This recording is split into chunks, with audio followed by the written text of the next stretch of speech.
This is a More Than Just Podcast production.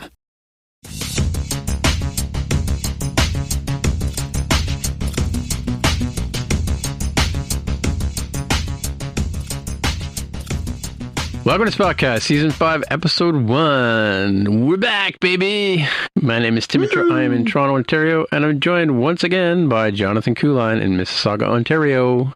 Hello, kids! And we also have Jaime Lopez Jr. on the line in Seattle, Washington. How's it going? It is going, Jaime. All right, well, we'll start off with we have a lot of stuff to cover off today, so we'll start off with some fact check. So last, if you remember, for those of you who can think back, 6 weeks now, something like that. The last episode of Strange New Worlds was a retelling of A Balance of Terror, which we've talked about a number of times on last season's long season of us podcast. And first of all, so the first fact check was that I had mentioned on the show that it was episode 5 of season 1 of the original series, but it wasn't. In fact, it was episode 14 of season 1. And interestingly enough, I watched it again after last week's episode, and just to sort of remind myself what the differences were between the last episode or the season finale of Strange New Worlds. Lawrence Montaigne plays Decius. He plays the sub-commander that questions the commander of the Romulan ship, and it's actually he's the same actor who played Ston on Amok Time. Oh. So, I used to recycle a lot of actors back in those days, right?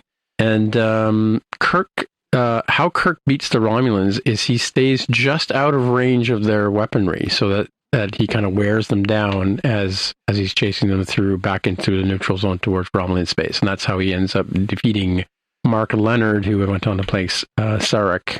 He plays the Romulan commander in the original Balance of Terror. All right. Yeah, so we'll move on to our headlines, and JPK is up first.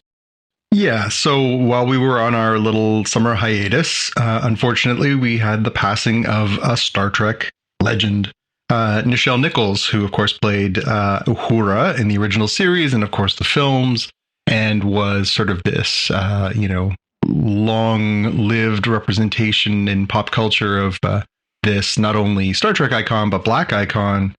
She passed away at the age of 89 this summer, and she definitely got a lot of love and respect in her passing. So many people acknowledging, obviously, her impact on pop culture.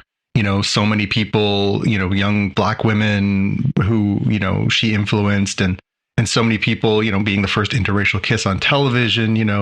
She was a real trailblazer and was, so highly respected. And yeah, it was nice to see her, obviously it's never easy to see these legends pass, but to see her go and have so many people take the time to acknowledge what an impact she had and just how indelible a mark she left on society as well as pop culture. It was kind of nice to sort of have this outpouring of love for her. Mm-hmm. Yeah, even Black African-American astronauts were saying that she inspired them to go into the space program. Yeah. Male and female. Yeah. Yeah. And she was, it's funny, all the little stories that come out, but I know one of the ones I had heard before, but was, definitely repeated during her the week after her passing, was talking about how she was instrumental in, being an advocate for the space program. And she definitely did a lot beyond obviously just being a Black face on this program. She really embodied for a lot of people this trailblazer, this groundbreaker, and including, as you say, the real astronauts who, said they wanted to go into space because they saw Uhura on the bridge of the Enterprise. That's pretty cool stuff. Yeah. Yeah. Well, she also encouraged them too. Like, I think she worked with NASA a lot on the recruitment programs. Mm-hmm. Yeah. But anyway, speaking of Star Trek, let's throw over to Jaime, I think, who's got some Star Trek news for us. Yeah, there's a bunch of things, but the first link we have here in the show notes, those of you transporting it home, is a twofer. So you got the teaser for Star Trek Picard Season 3 with a whole bunch of cast members from TNG. Seems pretty cool there. And also the Strange New Worlds crossover with Lower Decks, which is not in the direction you would expect. It's not animated versions of Pike. My understanding it is real life versions of the Lower Deckers by their actual actors. So that's a twofer in this link. Did you all see this combined set of news? Yeah, it's interesting, but I wonder how they're gonna, like, some of it. I guess it makes sense. If you look at a couple of the actors, you're like, oh, okay, I can see it, and then a few of them, you're like, okay. But yeah, they were on that Star Trek day too. Like Tawny Newsome and a few other people were sort of playing the roles of guest hosts and kind of taking over the day. But yeah, I mean, the guy who plays Boimler, which I can't remember, Quaid. Yeah, Jack Quaid. He kind of looks like Boimler, and Tawny Newsome obviously looks like Beckett, but Tendi is a bit of a stretch, and I don't know who. Yeah, and the guy who plays Rutherford, I'm not sure. Don't know if I know what he looks like. Yeah, it's Cordero. Yeah, he is black, but does not look, I would say, quite the same body type as Rutherford. So again, it'll be interesting to see how they make this happen. Yeah, well, it's like the 3D episode of The Simpsons, right? Yeah. But still, I mean, I think we joked about it maybe a season or two back, saying, wouldn't it be hilarious if they crossed over some of these now that there's so many different shows? I don't think this is the one we saw coming, but fun that they are. Yeah, it's one where they really should have come out and said it's a crossover between Star Trek Strange New Worlds and Star Trek Lower Decks, but not where you'd expect it. As the deepest of cuts for She-Hulk would have been great, but it's not the same properties, folks, so that's why they didn't do it, but that's how I would have done it. Well, this episode is now worth the price of admission just to hear Jaime do that bit.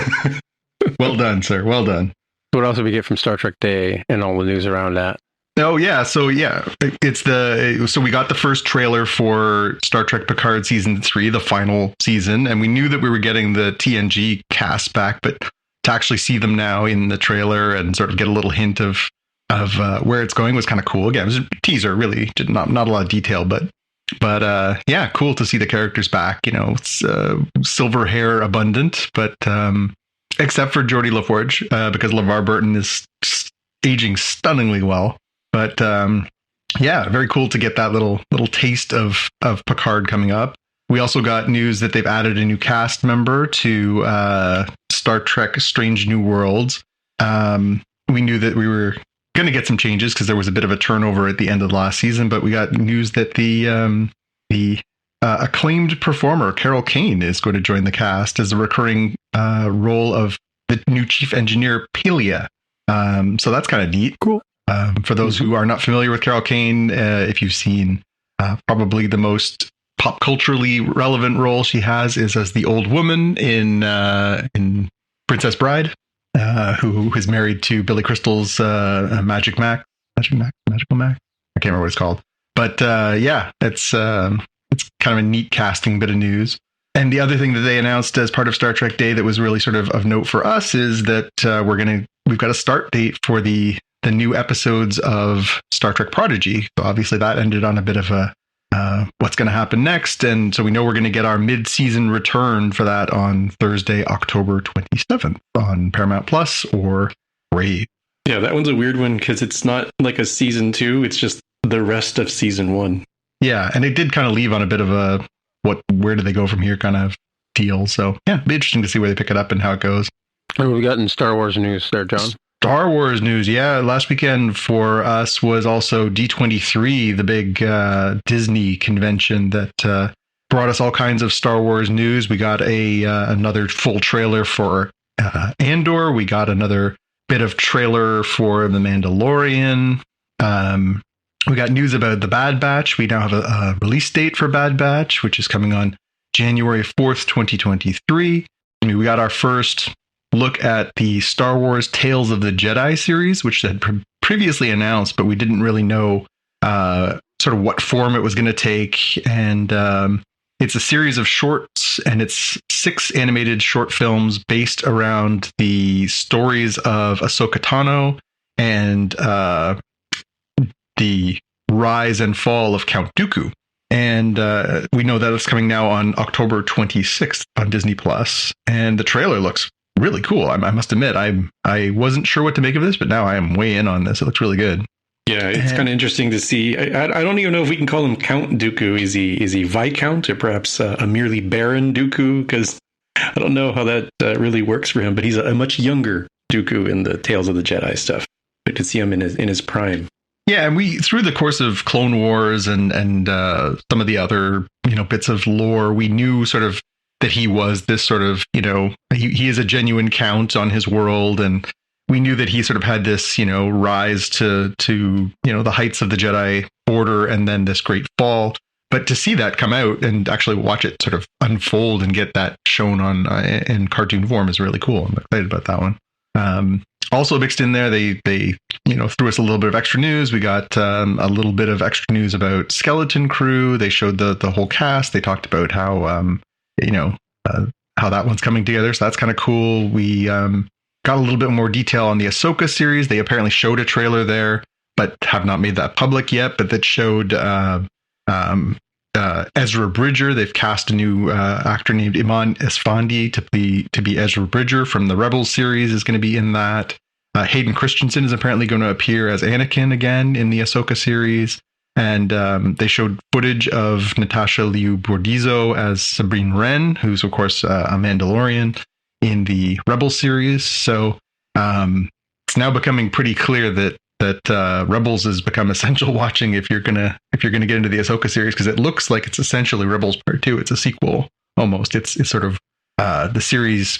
Spoilers. The series ends with Ezra disappearing into space, and this series seems like it's built around the search for Ezra. So yeah, pretty cool. Did you all really think anything much about so Andor was delayed, right, from August 31st to September 21st, and they seem to have said just pack all of those episodes into one premiere. So it's a 3-episode premiere that might be and I don't know how long these episodes are. I don't know if they've stated if they're closer to half an hour or closer to an hour, but that's quite the premiere night. It's a lot of watching for the first one. Well, and these things are short. They're only 6 episodes long, right? I think that seems to be the pattern with a lot, even Andor, I believe, is longer. Let me just have a quick look. But I know Andor, they said there was going to be a lot of episodes. So more than just the 6 or 8? You think it's... Yeah, I think it's something... Yeah, it's 12. And they've already said they've announced a second season. So it's 12 for the first and 12 for the second. So that's definitely more than we've seen for any of the Marvel Star Wars series. There we go. I guess it depends on, as you say, the episode lengths. But yeah, that's a change for sure. Because even if they're dropping the first 3 on the first day, that means you're still going to get 10 weeks of it. Yeah. Wow, that's quite a bit. The more recent trailers that I've been seeing on TV have been a lot more entertaining. The first look that happened some weeks ago was like not the best one. It was just a couple guys talking in a room and you don't really know what's going on. Whereas I think the more recent ones are giving you the feel of like, here's a guy that needs to be convinced to help the resistance here, and kind of also points out the hypocrisy of some of the dirty stuff they have to do ostensibly for good reasons. So seems cool. Yeah. I still say, if you take a Better Call Saul as an approach, I think it's totally doable with the Andor character. He doesn't have to be who we saw in Rogue One, or at the beginning of Rogue One. He could be a much different person. Yeah, and Diego Luna was really captivating. He was probably the most interesting part of Rogue One. That sort of I'm okay with being the bad guy on the good team character that he played in Rogue One. I think exploring that is a smart move. But I think it's going to be interesting too. We talked about this as the ever pervasive prequel problem. We know he does not die. We know that Mon Mothma does not die. How do they raise the stakes? It's the same issue we just had with the Obi-Wan series we watched over the summer. We knew certain characters were going to make it out one way or the other. How do they continue to keep us feeling invested and thrilled when we know what the outcome for these characters is? Yeah, for sure. Mm-hmm. They're going to do the actual Better Call Saul method, where it's like, half of each episode for Andor is, prior to Rogue One, and then it goes into black and white, and it's the second half of the episode that's where he's at in the future. Except we know where he is in the future. Yeah, we know where he is in the future, unfortunately. Okay, so also from D23, we got a nice update on the state of things from Marvel, and it kind of just piggybacked off of, the best of the stuff kind of came out at San Diego Comic-Con, and Jaime will recap that for us in a minute. So I'll just do a quick rundown of the stuff we got from D23, which is we got the trailer for Werewolf by Night, which is a one-off episode coming on October 7th to Disney Plus. I've never been impressed by this character. I'm not impressed by this trailer. Of all the things that Marvel's done over the years, this is the thing I'm probably the least interested in. Maybe it's better than like Disney and Marvel always tend to do a good job on the Marvel stuff. So maybe it'll be better than I think, but I gotta admit, I'm not loving what I've seen so far. They also officially confirmed after announcing at Comic-Con that we were going to get a Thunderbolts movie.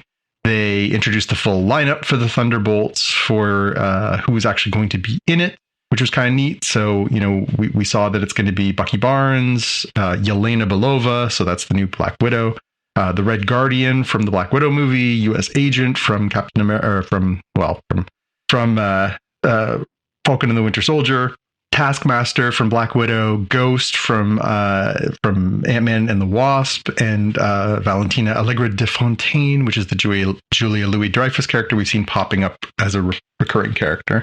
So that was kind of neat. Some more sort of quick casting news. They showed us a trailer for Secret Invasion.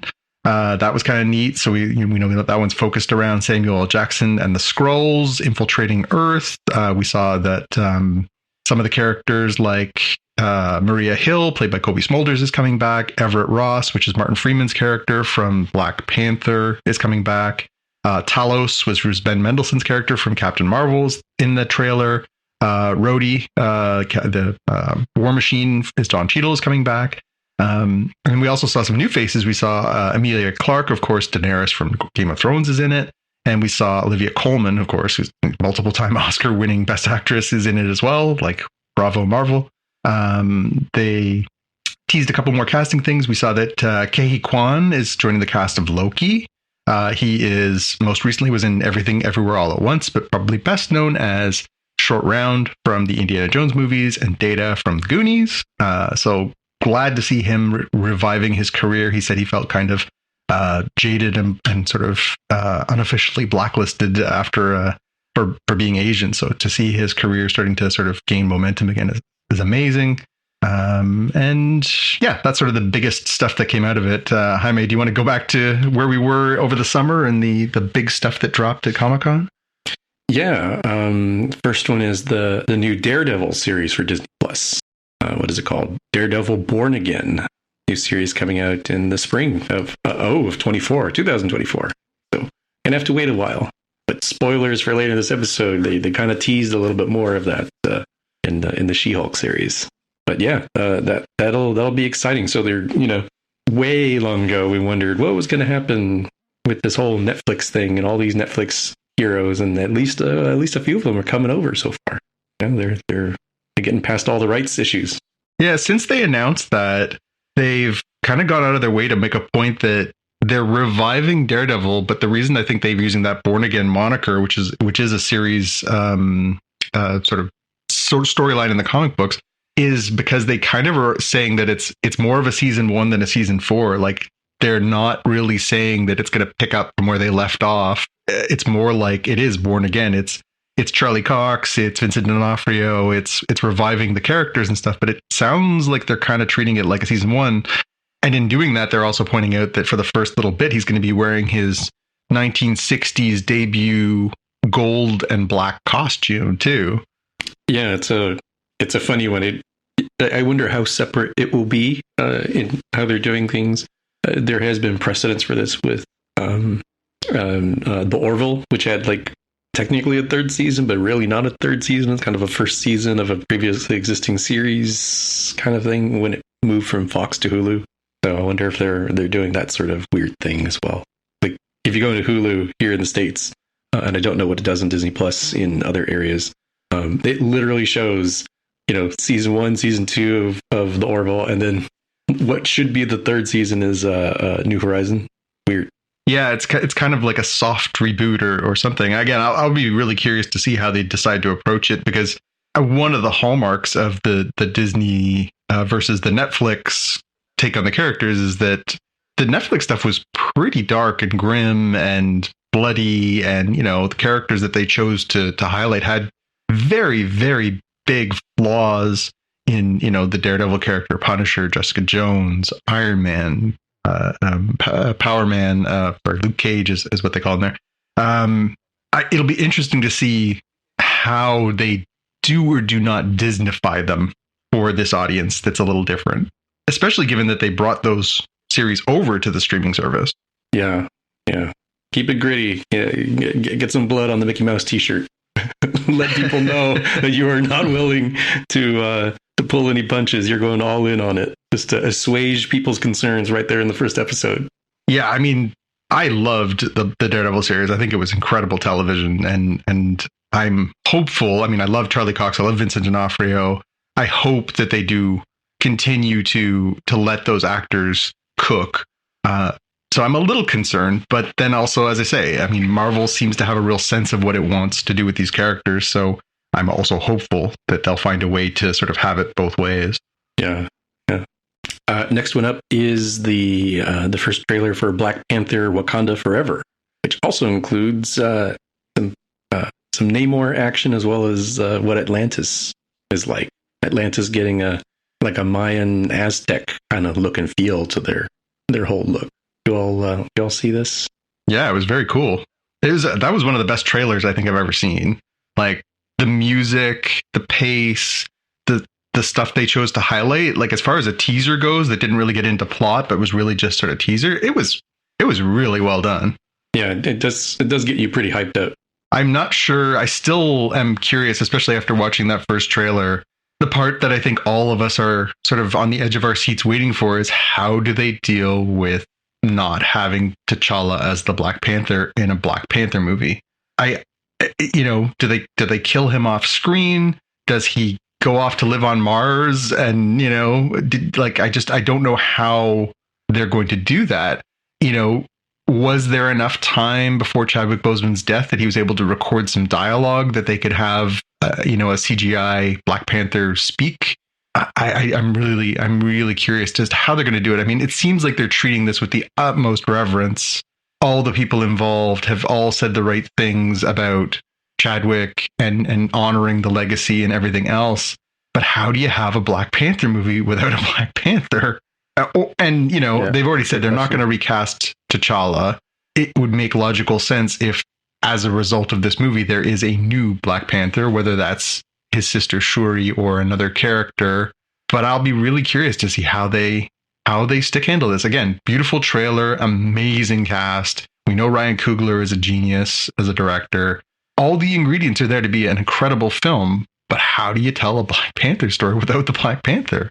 I don't know. I mean, I don't know why they don't just have like Batman. We've had 5 Batmans already, and notwithstanding, visible nipples, we don't have any problems with changing actors in a particular role, right? I think given the fact the circumstances is so different, that was about recasting and sort of rebooting. The idea, I guess, that Chadwick just died so tragically at such a young age. I guess they feel like that was his role, and they don't want to,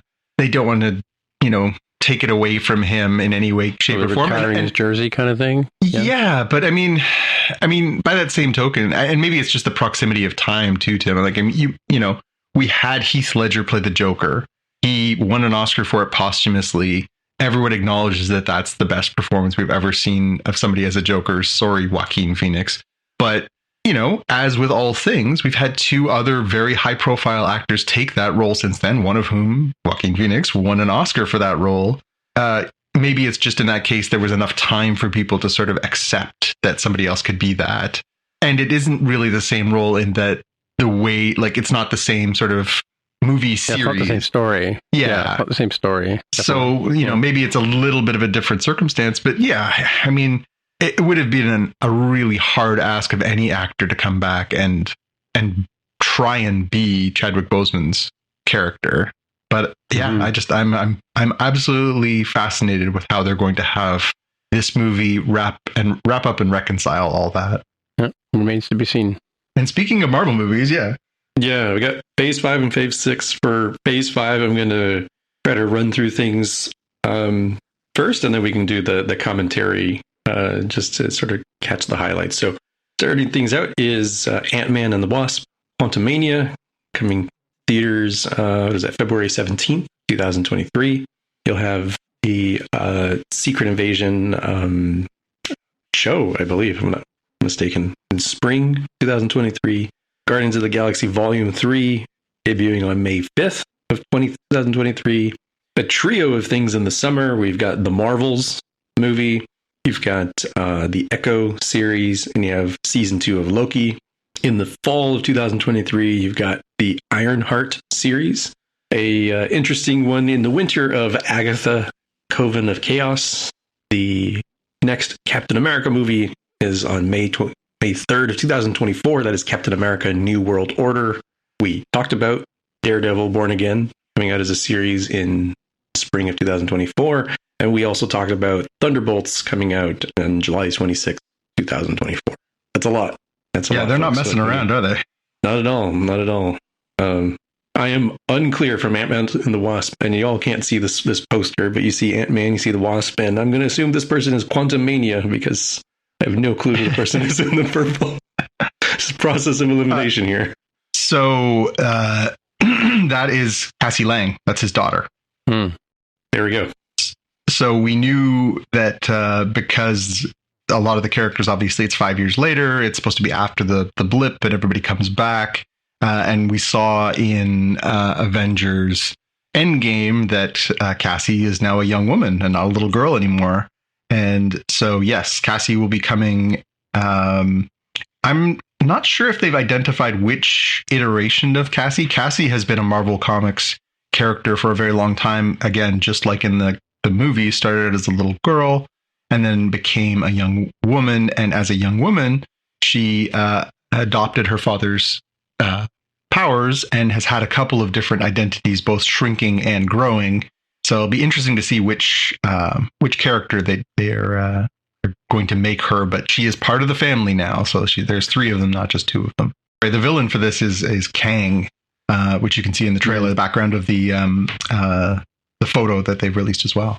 Yeah, a Kang at the very least, right? With the whole multiverse thing going on, and like I forget, is he time travel or is he just long lived? I can't remember why he keeps showing up in the comics multiple times. Well, there's a couple of different things. Yes, one, he's a time traveler. He's had multiple iterations from ancient Egypt straight through to the far future, as Rama-Tut, as Immortus, and as Kang. And then now, because of the fracture in the multiverse, there's also multiple versions of him across time wherein he is all these different things. And I think that's where we're going to really start to get a little bit more of the multiversal kind of aspect of Kang and understanding that he is not one person, he is many persons. The other one that I wish I knew more of what's going to happen here is the Ironheart series. Because in the comic books, that's like a protege she is of Tony Stark, but Tony Stark is not alive anymore in the MCU. So a little curious how they're going to handle that, and also very curious about the casting for this. Yeah, it's more about legacy, I think, in this case. It's about somebody who decides to sort of also construct her own set of armor and sort of carry on the legacy. So I think that's the idea. And they did identify as part of the conversation, both between Comic-Con in July and then D23 recently, that Ironheart, or Riri is the character's name, is going to be one of the primary characters that is important to what they're doing in the MCU and during this Phase 5. So it's not like she's just sort of a one-off, let's see how she floats kind of character. Sounds like they've got a lot of stuff built around. Yeah, it's been a while since we've had any Iron Man armor type stuff hanging around. So I do know that Don Cheadle is around for, we just said it, what was it? The Armor Wars or Armor something? Armor Wars, yeah. We had that announcement as well, but now it's it's starting to get a little more clarity on that too. Yeah, so that's Phase 5. Any last words before we go to Phase 6? No. I think Phase 5 sounds good, but Phase 6 sounds unbelievable. So let's jump into that. Yeah, so there's only a handful of things, but to your point, some pretty large ones. So coming out on November 28th, 2024 is the Fantastic Four movie. And then in May of 2025 is Avengers, the Kang Dynasty, or Dynasty, if you prefer. And on November 7th, 2025 is Avengers Secret Wars. Sounds like there's a lot of good stuff there. So Fantastic Four, is that a new thing? I don't think I've ever heard of Fantastic Four before. Never have they made a movie that might besmirch the long, proud legacy of the Fantastic Four comics. You're right, Tim. You're right. Yeah, hopefully they do. Honestly, as much as people are excited about the potential casting and the Fantastic Four obviously being done by Marvel Studios versus, as Tim alluded to, Fox Studios doing it back in the day. The part that kind of sticks in my craw and always has, and I think it has for a lot of fans, is Doctor Doom is one of the most compelling villains, when done right, I've ever had an opportunity to read. So many good writers over the years have done such amazing things with this very complex character, and the movie version of him is an atrocity. So I really hope that what we get coming forward out of this too is hopefully over the course of time we'll get a really good, true Doctor Doom. Yeah, well, if they mess up, they can always do a fourth version of Fantastic Four and call it Fantastic Four 4. Well, and the Secret Wars thing is really interesting too. So there's been two major events in Marvel history with the name Secret Wars.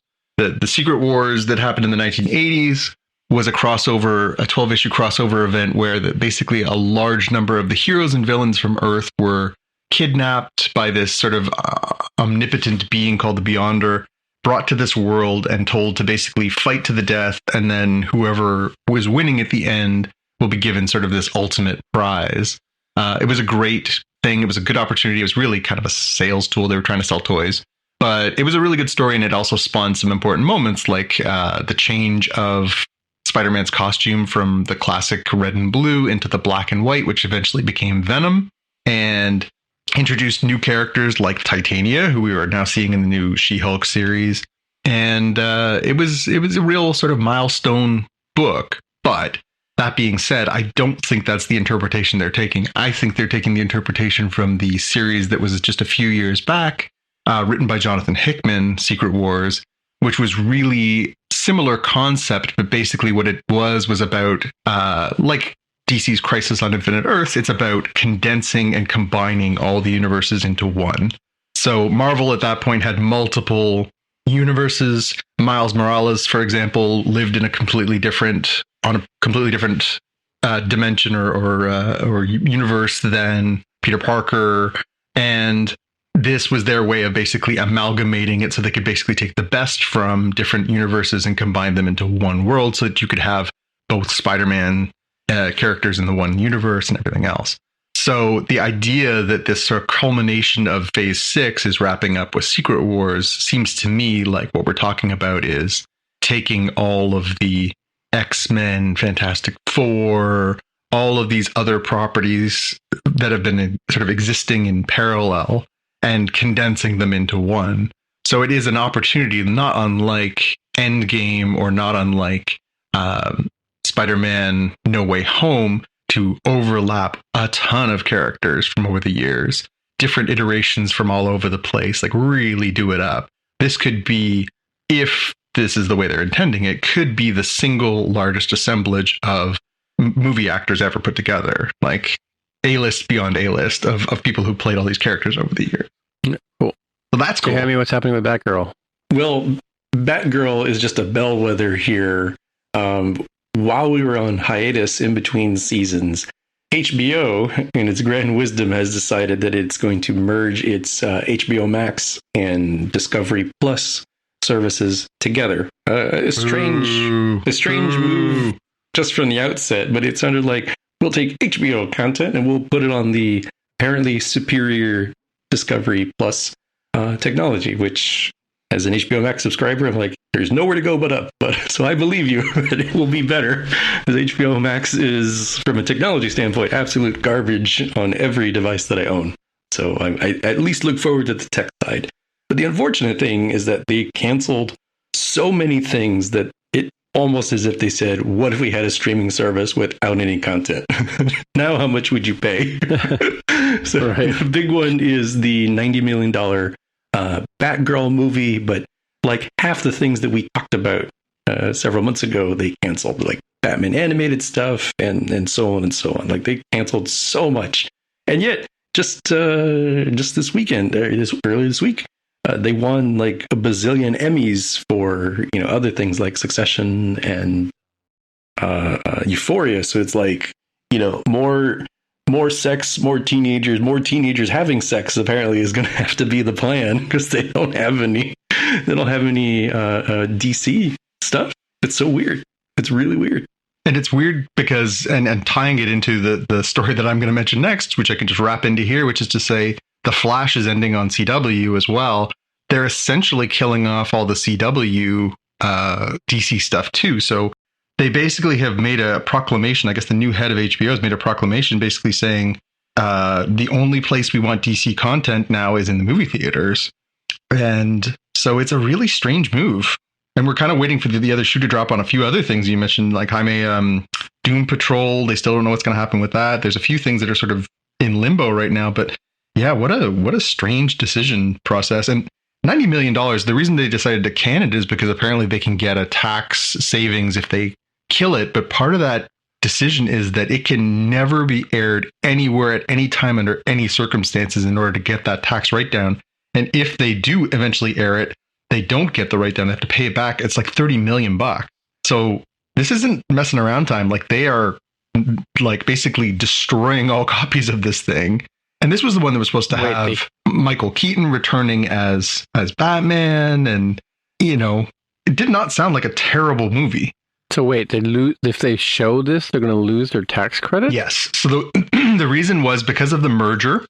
They were allowed to take a one-time write down on certain projects and assets because of the merger.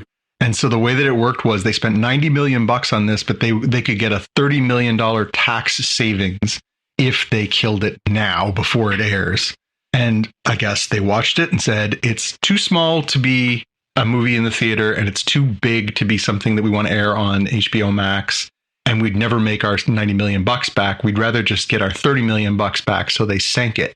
And it's so, I mean, if you were an artist in any kind of capacity working in film, whether you're an actor, a director, a producer, a craftsperson who works on creating set design or computer generated imagery or anything, how would you feel about working with HBO /DC Discovery now, knowing that you could put all your effort into these things and have them just say it will never see the light of day? Yeah, that happens a lot in other industries too, though. So hard to say. But you're right. I think I would be a little. I mean, imagine the girl who's playing Batgirl. Like this probably was her big break, right? Well, and there was a big backlash on that as well because she is also black. They were casting a character who was meant to sort of break out of the routine of all previous Batgirls had been Caucasian. But is she the one that was in the TV show, or? I don't recall. I think she might be the same character that was in the Harley Quinn movie, but I gotta admit, I wasn't really invested because I had a bad feeling about all of this stuff. But yeah, I mean, it's just a mess from top to bottom. And it's not just, as Jaime points out, it's not just this. They killed the cartoon series that they were supposed to be working on. I don't understand from a programming strategy, what they're trying to accomplish. Like, why do it this way? It sounds like a mess. Yeah, it is the complete opposite of what Disney's got with the Marvel stuff, where it's like, how much content they were planning out to, what was the latest year? So 2025, we said, of just like, you know, banger after banger after banger, just hitting, you know, the airwaves or hitting the theaters. And these guys are like sitting on a gold mine of decades of content and really well recognized, well-loved characters. And just like, no, don't put it on the streaming service. Let's just keep it in theaters. I'm like, what? Why would you do that?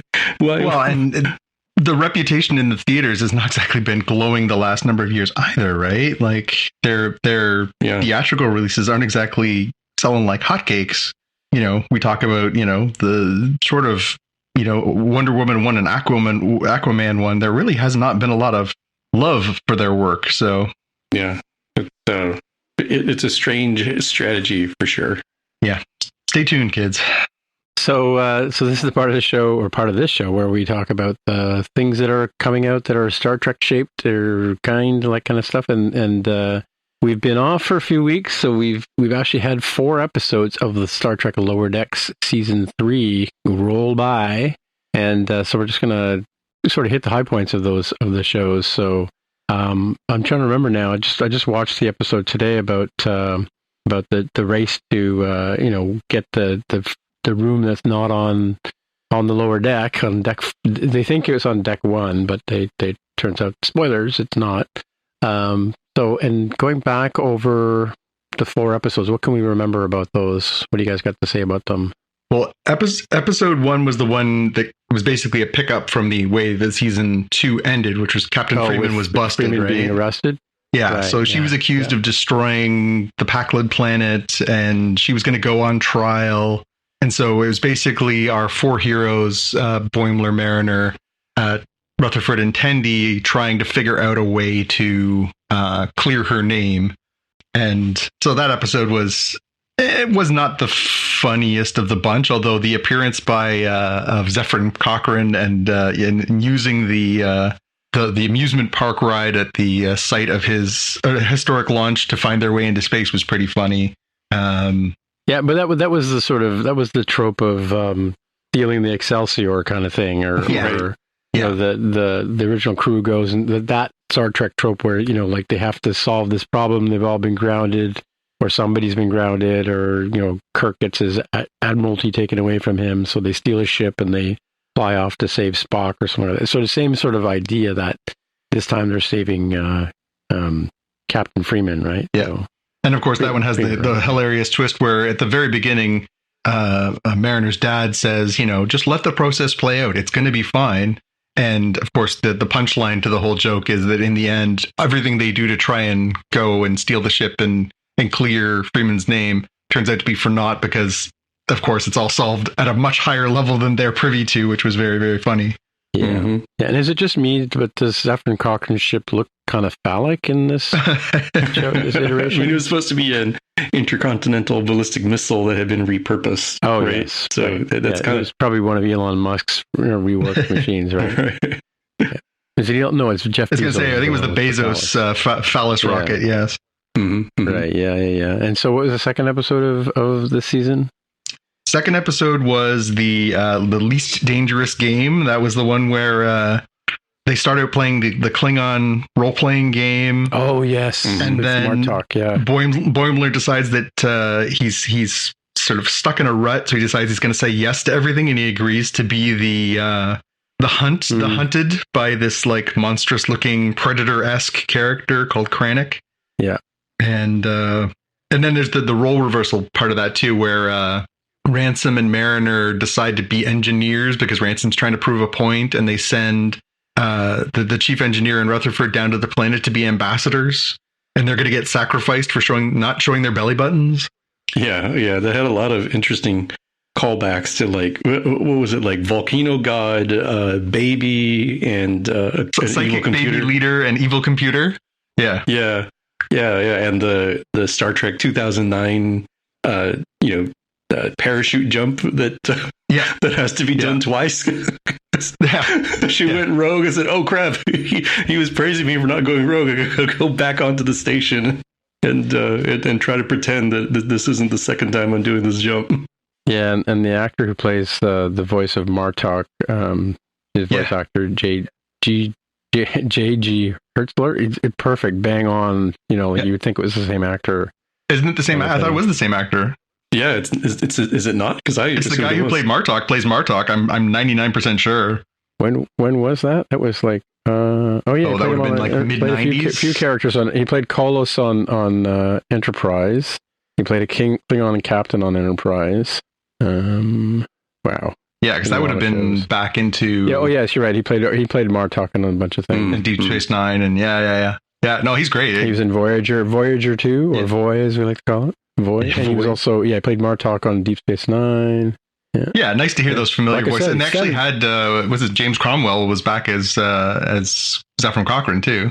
Oh, was that really? Yeah. Oh, okay. They actually had him do, he was only like a handful of lines. I'm sure they must have just cut him a big check, but that was really, again, authenticity, bonus points. Yeah, definitely, for sure. And then episode 3 was the alliterative nightmare, Mining the Mind's Mines, where they had to go down on the mission alongside the Carlsbad, where they had to, the lower decks crew basically had to gather up the mental mines that were left behind when the scientists and the rock creatures had this disagreement, which ended up with like the hilarious Rutherford and Leah Brahms. The Leah Brahms bit was hilarious. Obviously, a nice throwback to the Geordie LaForge being in love with Leah Brahms stuff. They had Mariner, and her apparently is having an affair or a romance with Jennifer based on the stuff from last season, which was kind of a neat confirmation. I mean, we knew that she was a queer character, but it was nice to get that sort of confirmation. And then, of course, when it all goes wrong and they smash them all over the floor, we end up with the Borg snake and the clowns with batleth arms and just all kinds of weirdness. It show's always at its highest watermarks when it gets really weird. Yeah. But that one... And also, I don't know if we didn't talk about the Cerritos has been reworked again. Like this season looks more like a 3D model than more of an so looking pretty sharp in the space scenes. It's almost like it's been brought up to 4K kind of thing, right? Looks pretty cool. Yep. And tonight's episode was because it starts off with him in space dock when Freeman's Captain Freeman is arrested, right?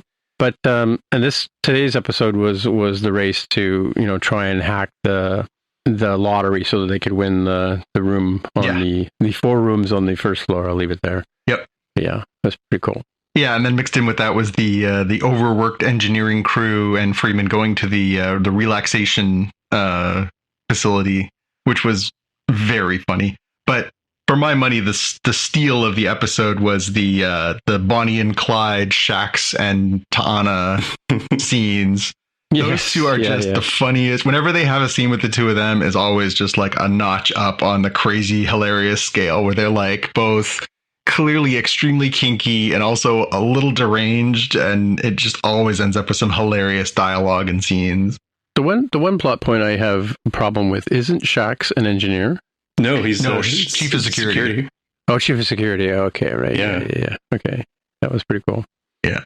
And there was one other thing about that whole thing. Oh, and I don't know if you guys noticed, but the alien doing the massage on one of the engineers from a distance. It's the same species that was on the flight deck in the animated Star Trek series. Yep.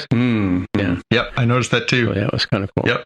Yeah, kind of cool. They only showed him from behind, but yeah, he definitely was. If you in the same way that you would collect the figures from the cantina scene in Star Wars, he's kind of like one of those guys, right?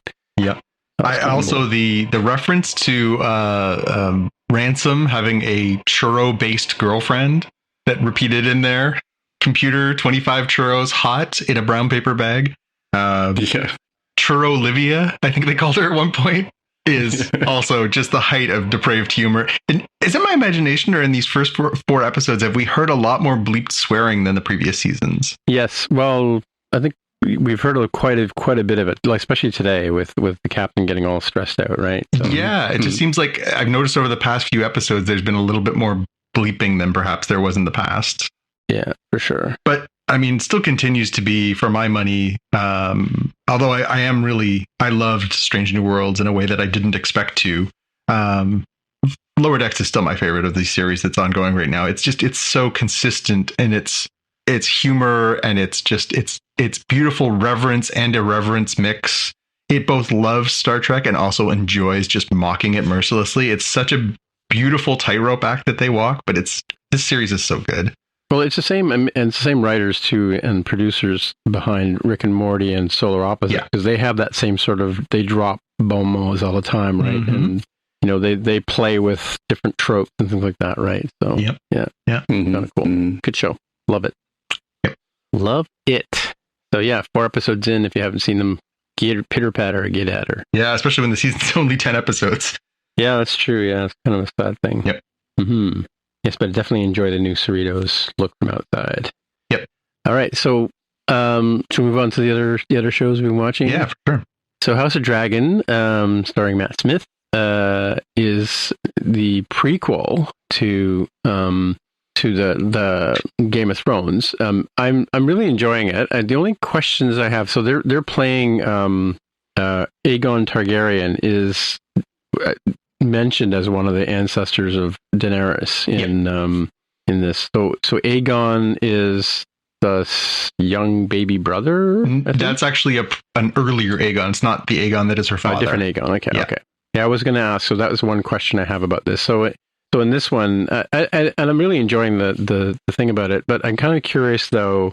Like, do we know? And this is based. Is this based actually on an earlier book by or a different book? It's based on a later book. So a later book. Okay.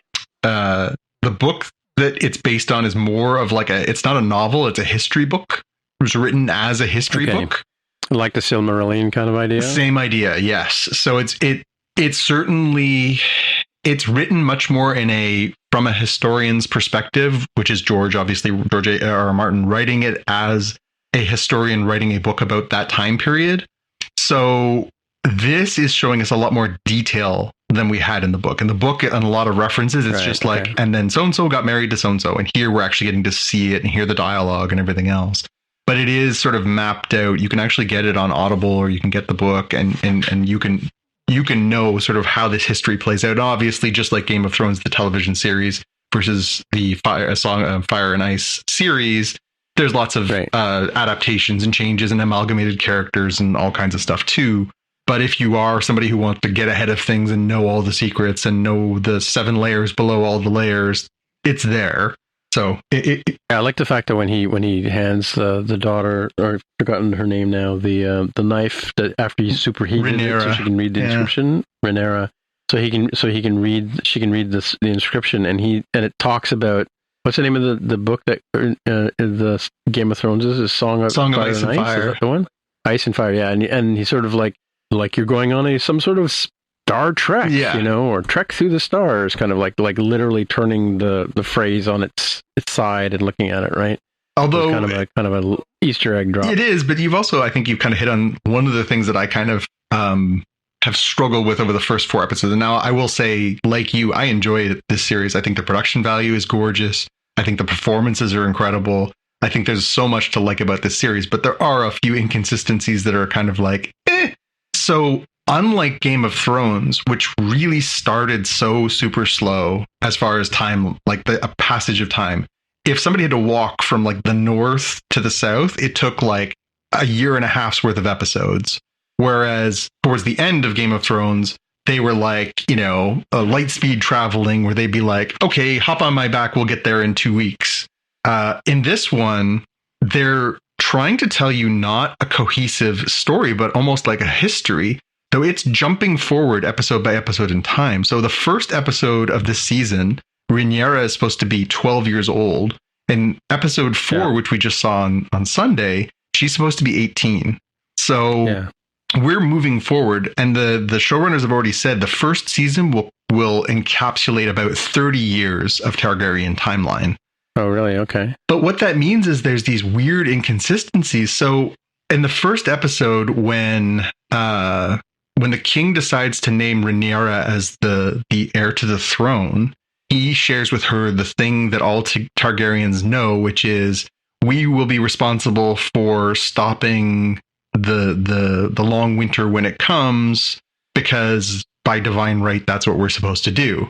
And that's an important thing to know, because then you have to sort of factor that into everything we know about all of the Targaryens over time and their sort of side responsibility, that they had this prophecy that said that they were going to be responsible for, preventing the decimation of all of life at the hands of the Night King. But he says that in episode 1, when Rhaenyra is like a small child, he tells her like, okay, you're going to be the queen someday. You need to know this. And then it's episode 4 when he hands her the dagger that's been, it has this prophecy sort of inscripted on it, and tells her even more of this information. But it's like 6 years later in chronology. What if he died in the meantime? Would she just happen to have had to have thrown her knife into a fire to like it's stuff like that kind of just, when you're doing these little time jumps, it starts to lead to incongruities, and that stuff kind of drives me bananas. But as I say, everything about this series, even factoring in the occasional incongruity, I think it's been fantastic. Jaime, I'm curious to think hear what you think about all this. Yeah, I'm really liking this show. It's kind of its own thing. It's not like a retread of Game of Thrones. Yes, there are some familiar names.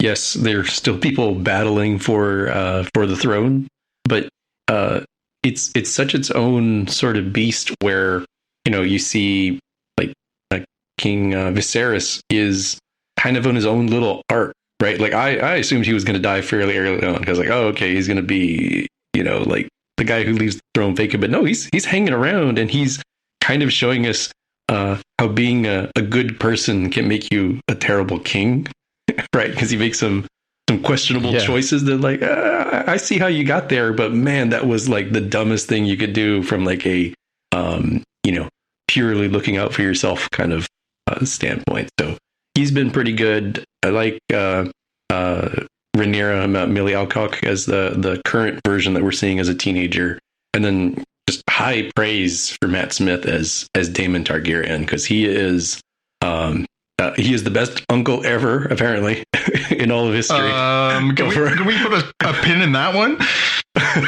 Yeah, unquestionably greatest uncle, and as a brother. But he is one of those characters where it's like, he is one of those guys that's in the family where he just cannot get it together as being like a proper family member in terms of like sticking out as sort of like an outcast, and yet he's not against the family, right? Like when push comes to shove, he seems like he always chooses family.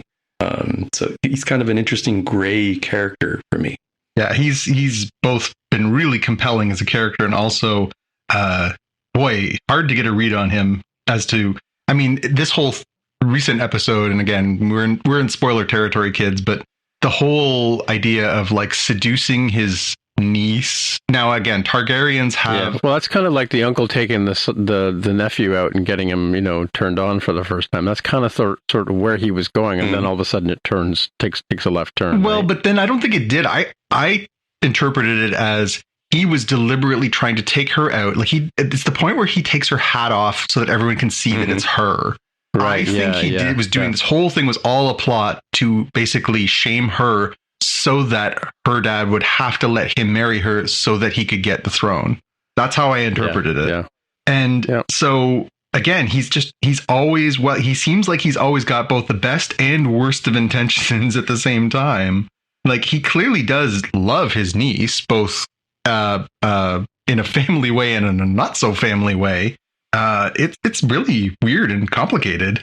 Yeah, but it's also about the whole political, like, the constant reminder that you have to marry to improve, the tracts of lands that we have, right? Like, I mean, that's the whole play of anybody that gets married, and it was true back in our own histories, right? It was more of an arrangement than it was, for love or whatever, right? So, and it is kind of I wouldn't have thought of him marrying his niece to sort of keep the line or whatever succession going correctly or whatever, or even the way the Hand sort of throws his young daughter, who was her friend, at the king, kind of thing. Also gross. Yeah, also very gross. Exactly. Well, I mean, like, and it kind of, spoils the relationship for the two girls as well, right?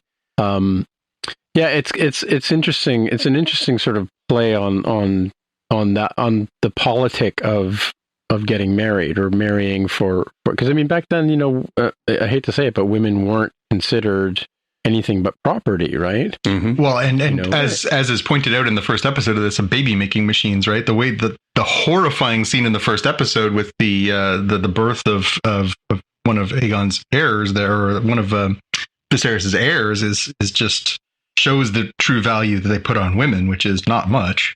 But then that's I think, as Jaime pointed out, I think that's what makes the Millie Alcock Rhaenyra character versus the Alicent, the wife of the queen character, so compelling too. It's the, what agency is for a woman on herself. She says, I don't want to be a baby making machine, but she lives in an era where that's the expectation for her too. It's again, really good show. It's really compelling. Mm-hmm. And I apologize because I don't know the name of this character, but while everybody is like trying to marry off somebody to be political pawns and create alliances, kudos to that one guy who's on the small council that Viserys, is drowning in a sea of I want to marry your daughter proposals. And this one guy says, hey, you really need to get her married. And he's like, oh, to your son? He's like, oh, well, thanks for the flattery. But no, the best thing would be for her to marry this other guy's son, because that would give you the best, setup for the kingdom. So I'm going to try to do a little bit of looking up here at some point. Maybe it'll be fact checked for the next time. But whoever that dude is, kudos to that guy, because he understands what his role is as some member of the small council to help people and not just selfishly look out for him and his own family. Yeah, I think that was Borman Baratheon, which is very funny because at that point, the Baratheons, who of course that's Robert Baratheon, king at the beginning of Game of Thrones. At that point, the Baratheons and the Targaryens were thick as thieves. They were good friends. They were good allies. And then I think maybe even this season, we might see that start to separate, because there is obviously a breakdown in that relationship that happens over time. But you're right, though, Jaime. It's funny because Viserys, especially in the last episode when they do the hunt where he's out there, he's like, he just loses his marbles. He's drunk and he basically says, like, I am so sick of all this politics. I don't want to hear any more of it. I'm tired of people just talking to me all the time about like wanting my daughter's hand and wanting to get their due, trying to basically play the system here. Yeah. Yeah. Good show. Yeah. Really good. And the production value, God, it's beautiful. It's so well done, especially considering that they've been doing a lot of it. More notably, you can see that there's more green screen, less on set, or less on location rather. Mm-hmm. Right. Yeah, and there's a lot more swords in the Iron Throne than I recall in Game of Thrones, right? There is, and it's funny because that was always the complaint. George had always envisioned that the look for the House of the Dragon is what he saw as the sword throne, and he hated the look of the one on the show because that was not what he envisioned. Mm. So it's neat that they do that. Although, again, I wonder if at some point in the chronology of this series there'll be something that sort of changes it somehow or something. But I love the little subtle things they've been doing where like the throne is kind of rejecting Viserys.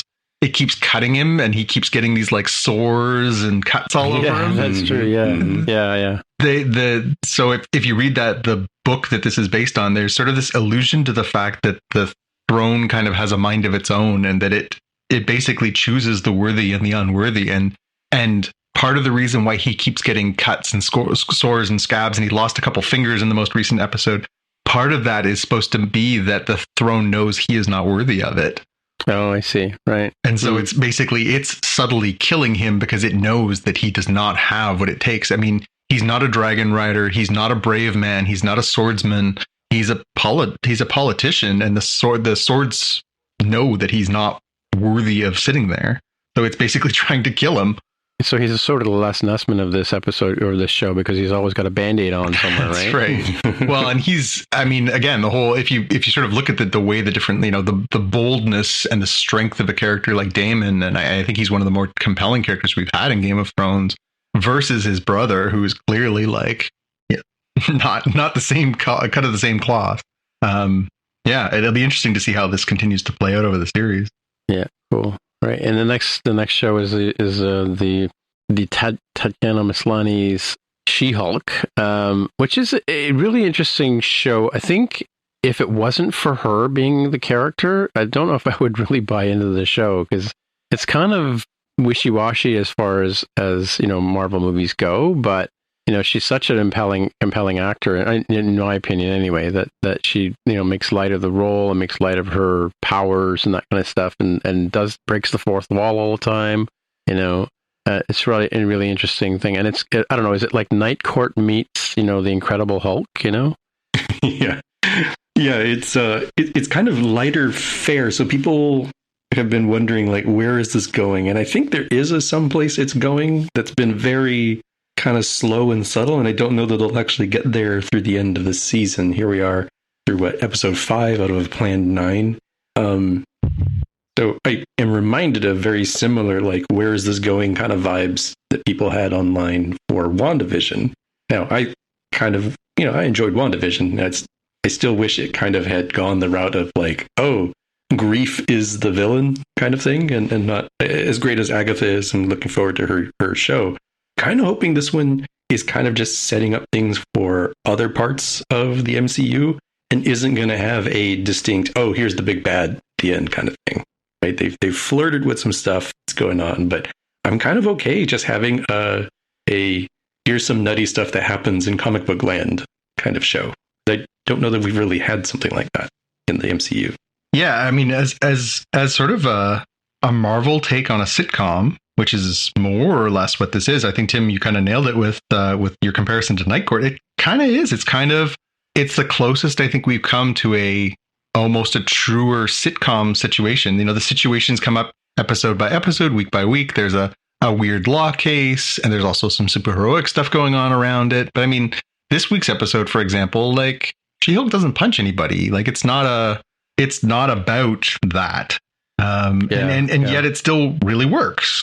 I like it. I like the fact that it's not just relying on, punch, kick, punch, kick, punch, kick. It's relying on Tatiana Maslany's wildly underrated comedic chops. I mean, we knew that she was a fantastic actor, but I don't know that I knew that she was this funny.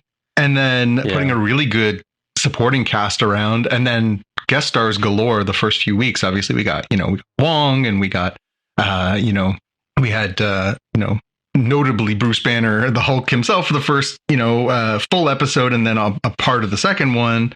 It's definitely it's carving out a corner of the sort of funny part of the Marvel universe, and I think it's doing really well. I know I've seen a lot of blowback online, people sort of saying, well, this is it's too irreverent, it's making too much fun, and I'm like, well, in the same way that we laud the Marvel Universe for going to all these different directions and these different movies, some of them are flat out funny, some of them are very suspenseful, some of them are downright horrific. See the most recent Doctor Strange. I think this has a perfect little corner carved out for itself, and I like it. I really think it's funny. Yeah, you've got some interesting stuff they bring in with Wong for a few episodes, and the Abomination and who Madison. Is and Madison, right, with two N's and one Y, but not where you think it is. I thought she was a one-off stallion as well, and she might be no. But then to see her at the end of the episode, like curled up on the couch wearing a slanket with Wong watching TV, was hilarious. And casually dropping Sopranos, very old Sopranos spoilers, but nonetheless, he was obviously hurt by learning what was coming up. Yeah. So was our number one fan, by the way, who was very offended that they would be dropping spoilers for Sopranos. I said, dude, the show's been over for a decade. Like, at a certain point, it's on you. That's on you for being born too late. Yeah, well, it happened to us for our parent shows. You're going to do it to your kids' shows. And so the wheel of time keeps turning, kind of thing. That's it. Yeah, good show. And the last one we have in our main section here is the Rings of Power, I think it's called, right? Lord of the Rings, the Rings of Power. Yeah, a very sort of strange thing. A funny thing, what a friend of mine was commenting on, Joe Triplinski was commenting on Twitter that people were complaining about how slow the first episode was. And he's like, have you read The Lord of the Rings? And have you seen the movies? Like, come on. Yeah. Talk about slow burns. The movies were fast-paced compared to the book. It's true, right? It's true. The book, like, the first chapter, the first, 3 chapters of the book is just them walking out of the forest, right? Yep. But, and the whole controversy about the mixed race, I mean, that's been going on like crazy. Like, again, you talk about the internet's a great place, except when it isn't. Yeah. But yeah, I mean, I don't understand. Like, yeah, we have a diverse society already. Why can't we have a diverse shire or a diverse, elf race, kind of thing? Yep. I don't see any. I mean, you put the right actor in the right role. Who cares what? We have one race, the human race, and we're playing elves and dwarves and stuff. But I'm really enjoying the sort of the play between like the dwarfs and the elves, and the sort of the one guy who goes to try to make the arrangement with the elf to get them to help them. The whole sort of how mankind fits into the stories. The Galadriel story, I'm not so sure I really get that, but I mean, well, we'll see where that one goes, right? With her sort of wandering around, she wins her ability to go back to their nirvana, whatever it's called. I forget what they call it, and she decides to not go there because she feels the threat of Sauron coming back, right? Yep. Sauron or Sauron? Sauron, yeah. Yep. Yeah, interesting. Sort of some of the plot points are really compelling and interesting, but and again, it's weird. I was going to say this. I'm going to say this to the watch list, but I'm really enjoying the fact that not everything comes out at Friday at 5. Because it gives you a bit of breathing room between things. Like She-Hulk is on Thursday. Lower Decks is on Thursday. House of Dragon is on Sunday, I believe. The Rings of Power are Wednesday or something like that. Mm-hmm. But they're not coming out on the same day. So you got some chance to sort of breathe between the episodes, right? Yep. Yeah, I'm glad they're the only series that's dropped recently that was like the all-in-one drop, which is Netflix is really the last bastion of the binge, was the Sandman. And yeah, that's true. Because of the way that they did it, and also because I was away in Ireland and then got sick, but I have only watched the first episode. Now, I thought it was a great first episode, and I'm looking forward to watching the other 10 episodes that are there. But what's backfired on them and what they don't seem to appreciate, as much as I'm sure their metrics are showing them good success and everything else, the conversation of the Sandman is dead. It's been dead for 3 weeks already. It was a good conversation for a week. People were talking about it. People were telling people to watch it. They were loving it. But that conversation died after a week. Whereas through the 4 series we just mentioned, or 3 series specifically, House of the Dragon, She-Hulk, Attorney at Law, and Lord of the Rings, Rings of Power, people are talking about those consistently for 8-10 weeks. Also the Disney stuff too, which I'm going to talk about some of that in my picks. But yeah, this the same sort of idea that they're only dropping one episode, and it gives you time to sort of like absorb it and take it in. And I realize it's not the Netflix sit down, get the adult diaper and the Uber Eats and just watch it. Because you're right. I tend to pace myself. I don't sit down and binge. I have binged a few shows, but very few shows that I sit down and binge just for that reason. Well, and I say this with love and respect to our entire audience, and how you choose to watch is up to you. But who has time to watch?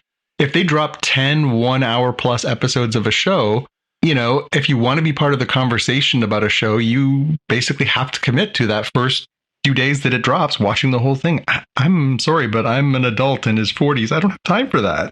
Yeah, that's probably a pretty good split there. That as a student, I definitely would have been in the I'm going to binge this over the weekend or in one day kind of thing, and I had arguably the time and energy to do that. But as an older man now, it's like, yeah, I can commit to like a few hours a week, and I can do that, and catch up on a weekend if I'm busy during the week. Like I think there's a place for both. I ultimately think that the money will tell people to just, drop the first couple episodes on opening night and then leak them out one at a time, drip them out one at a time. I think it just keeps you paying for service longer.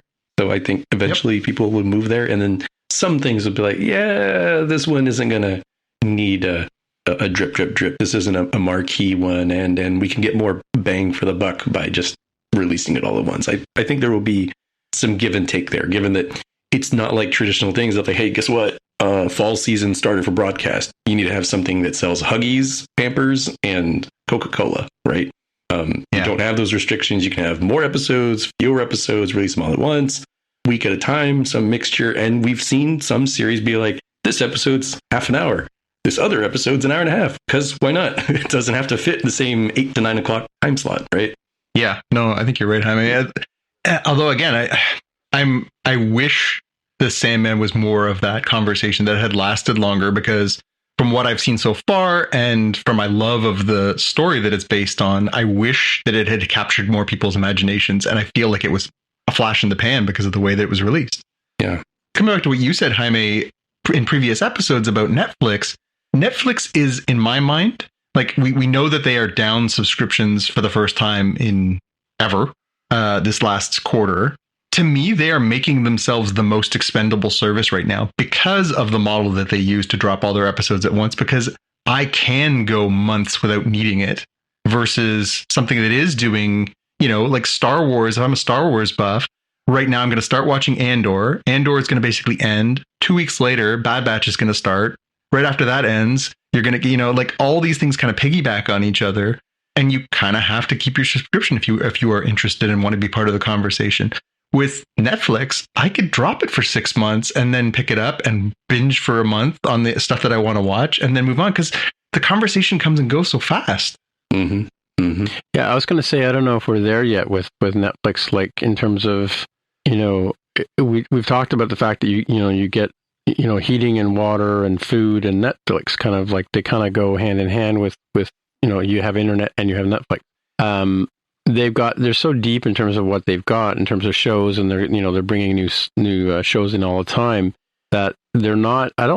Even though their numbers are low, I don't think, like Jaime's always saying, vote with your dollars. I don't think that model works. I think people are still going to continue to watch Netflix, and as long as Netflix keeps dropping entire series all at once, people are going to sit down and watch them. And I know I've done that myself. I've sat down and watched.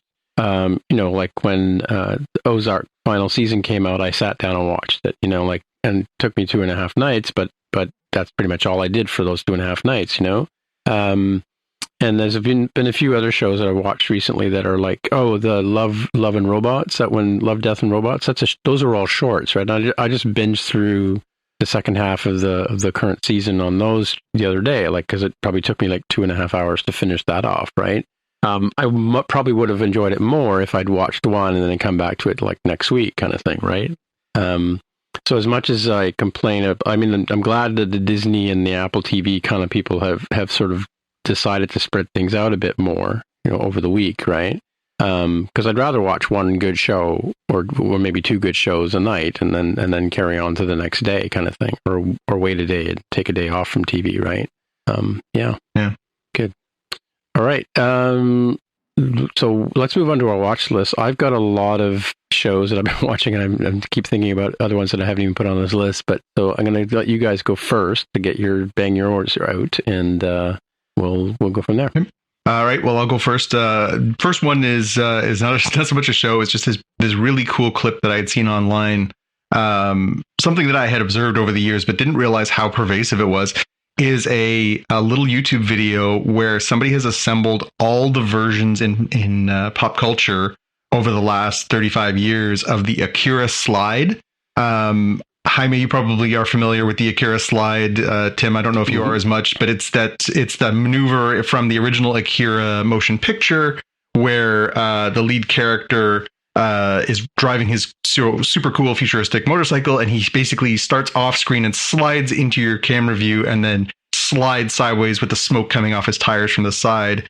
At the time, it was just a really beautiful visual, but it was such a beautiful visual that so many people, especially in animation, have been inspired by over the years, that when you see this assembled video, and I've got the link in our show notes, it's been redone dozens and dozens and dozens and dozens of times over the years in all of these different circumstances. And it's really cool to see how pervasive this one animated shot has been across its influence across all of these different programs and TV shows and in both cartoons and in real life. It was just a really cool reminder of how influential that movie was and how important it was in its way too. Yeah, I haven't seen Akira, I think I'm familiar with the scene, but we'll check this out for sure. Very cool. On our trip, family trip to Ireland, I was lucky enough to have one of those cool screen on the back of my seat things that I could watch. I decided it was time to watch the Uncharted movie starring Marky Mark and Spider-Man, or whatever their names are. And Tom, yeah. It was okay. It was okay. It was, it fell well within the spectrum of the Jaime Lopez zone of, if you had a big bag of popcorn, it would definitely be an entertaining film. Obviously, it was diminished a little bit by being a little seat back screen versus seeing it on an IMAX screen or whatever else. But it was actually pretty good. Both of the characters were charming. There was lots of big, huge set pieces and stuff like that. I could see why people didn't necessarily like or feel like it was enough like the Uncharted series.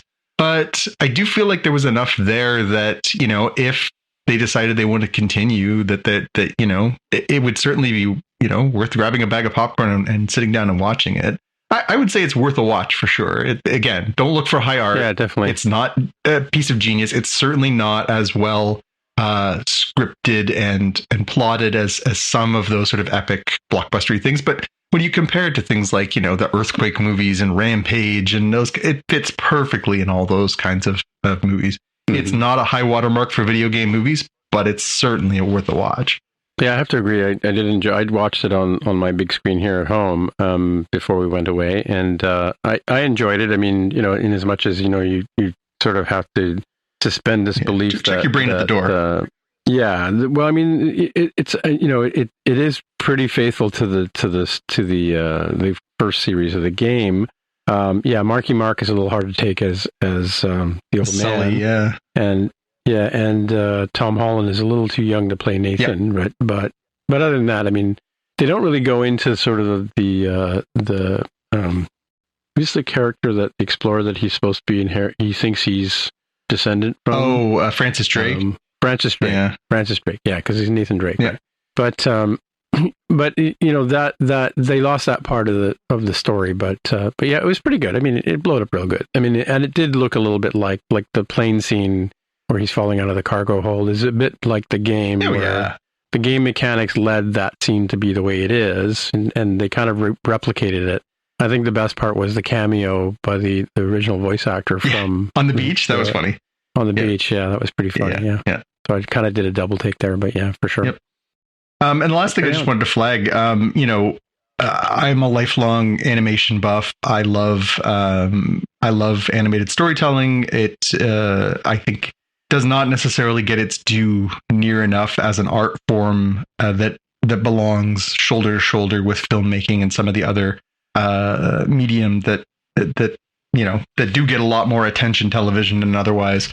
So it was very, very satisfying to see that last week they announced that the Criterion Collection has selected WALL-E, Andrew Stanton's Pixar masterpiece, for the Criterion Collection 4K and Blu-ray Special Edition. I think if you look at the totality of all the Pixar movies, this one really kind of does stand out as just something very, very special in its quietness and stillness. It's sort of transcending its genre. It's just a beautiful, beautiful story. And it's also funny and entertaining and kids like it and everything else. But it's really neat to see that they're going the full Criterion on it. They've got, all the audio commentaries, the highest possible quality of video and audio all built in, a bunch of retrospectives, just really giving this film the due that they would give a Godard film or any of the other things that Pixar is not necessarily associated with, but certainly the Criterion Collection is. So I just wanted to highlight it's not coming out until November 22nd, so there's time to pre-order it and everything else. But I was genuinely very, very excited at the prospect that this movie was going to be treated in the same category as so many of those, sort of long-lived and really influential films, because I think it really deserves to be there. Yeah, it's definitely my favorite Pixar film. In fact, I keep a copy of it on my digital devices. It's always on my playlist, and I don't know how many. I've watched it 1,000 times, but yeah, I definitely 100% agree. I own quite a few Criterion movies, and I think it's the high watermark for movies in general, and I'm glad to see that it's finally getting this level of respect. Is the Beauty and the Beast not in the Criterion Collection? No, as far as I understand it, I know this is for sure the first Pixar movie, but I believe it's also the first Disney picture that's been added to this. Now, that could be a circumstance because of the competing priorities of release and whatever else, but still, that's not nothing, Yeah, but to be able to own a 4K version of this, when the internet dies and goes away will be great, right? Do you know something we should know? Nothing is forever on the internet. You got I it. got to tell you. You got it. All right, we'll throw over to Jaime for his obsession. My renewed obsession with Wales and wanting Welsh cakes. So welcome to Wrexham is the documentary series still coming out on FX and Hulu in your various neighborhoods. I think it's FX or FX Now or something like that in Canada. It's about the Wrexham Football Club, purchased by Canadian Ryan Reynolds and American Rob McElhenney, and following them through in kind of like real world Ted Lasso, right? So two gentlemen who know nothing about running a sports club of any sort, much less one for football or soccer, if you prefer. And it's fun. It's good. I've enjoyed it so far. It's interesting to watch in kind of if you've ever seen those HBO's Hard Knocks or Amazon's All or Nothing series where they follow a team through the year. It's not just about the games, and in fact, the games are kind of not really as important as all of the other surrounding stuff. Fun to watch. Where is it on? Cool stuff. It's on FX and Hulu in the States. I think I can pull up Just Watch. I think it's FX Now. Is that like a paid service, or is that just a thing you can get as part of your cable bundle or something? I don't know what FX Now is in Canada. FX Now is an app up here. I know that. No, FX is a channel here. There's an FX and there's FFX, but sometimes FX shows are on Crave and occasionally on Disney, and Disney as well. Yeah. So we'll have to use Just Watch for sure. By the way, Jaime, I don't know if you know this or not, but I have some Welsh ancestry, and do you know what the Welsh name for Wales is? I do not. It's Cymru. Cymru. Makes sense, right? I mean, so for my one trip to Wales in Aberystwyth, it is a challenging language, and did make me feel like I was temporarily having a stroke because I'm in an ostensibly English-speaking country, and you look at a sign, and you're like, I can't read that. Oh my gosh, am I smelling burnt toast? And it's like, oh no, there's English right below it. Okay, cool. Yeah. So not a Welsh speaker. Well, same thing in Ireland as well. But yeah. But if you check out Rob McElhenney and Ryan Reynolds were on Stephen Colbert's show, and there's apparently, I think it was McElhenney knows this one particularly really long Welsh city name, and he rattles it off. It's like supercalifragilisticexpialidocious, like times 12. Yeah, so it's really kind of interesting. They talk about the show and the team and all that kind of stuff. It's on FX here in Canada. You can through your local cable provider, or on platforms like Rogers Ignite on their app, things like that on there. Yeah, good. They have there's an FX app, I think, too, right? Yes. Did you guys see the bet that the McElhenney and Reynolds did, the colonoscopy bet? No. So Reynolds bet McElhenney that he couldn't learn Welsh, and if he did, he agreed to do a live on-camera colonoscopy. Oh, right. Yeah. So McElhenney did, in fact, learn enough Welsh that he felt like he had honored the bet. So they both decided that for the benefit of the cause, that they would both get live on-camera colonoscopies. And so they put that video up recently, and it is well worth watching. It's so funny. Right. Are they both conscious for it? Yes. Well, no, they were both knocked out during it, but you get all the before and then all the after when they're like coming down off the medication. It's pretty funny. Right. Yeah. That's it. That's one of those definitely you can't drive home afterwards. No. Yeah. So I got a bunch of things. First one up is pretty funny. I saw this the other day on I think on Facebook. Kevin Smith has put out a video about where he says every Jedi and Sith. I thought it was from just a TV series, but no, it's also the movies and all, Rebels and Clone Wars and all that kind of stuff. And he goes through his, 30 seconds on every single Jedi, all the way from, Qui-Gon Jinn all the way up to Ahsoka. And, it's pretty cool little video here if you watch that. If you want to find out who all these different, Jedis that we keep talking about, who they are, Jedi and Sith, I should say. And his sort of take on them, and he agrees with me about Snoke, that here we thought in the middle of the movie that we're going to have this amazing badass Sith is going to ruin the lives of all the. Oh, never mind. Then moving on to a bunch of other movies here, just that I've been seeing over the last little while. I want to just throw them out here. On Disney Plus is a show called The Bear, which is about a restaurant, a gentleman named Karm Baralowski or something like that, who inherits a restaurant in Chicago. If you've ever worked in hospitality services and you know what that means, or if you worked in a bar or you worked in a restaurant, this is a really good show. It'll remind you of all the trauma of all the shifts you ever pulled. It's really strange because it's 7 episodes, not 6 or 8, or 9 or whatever. But yeah, it's really good, and the season finale just came out this week. So yeah, check that one out. Yeah, I saw that one. Jonathan, it was on Hulu here in the States, and I agree that it is. There's like a 2-episode sequence in there that is intense.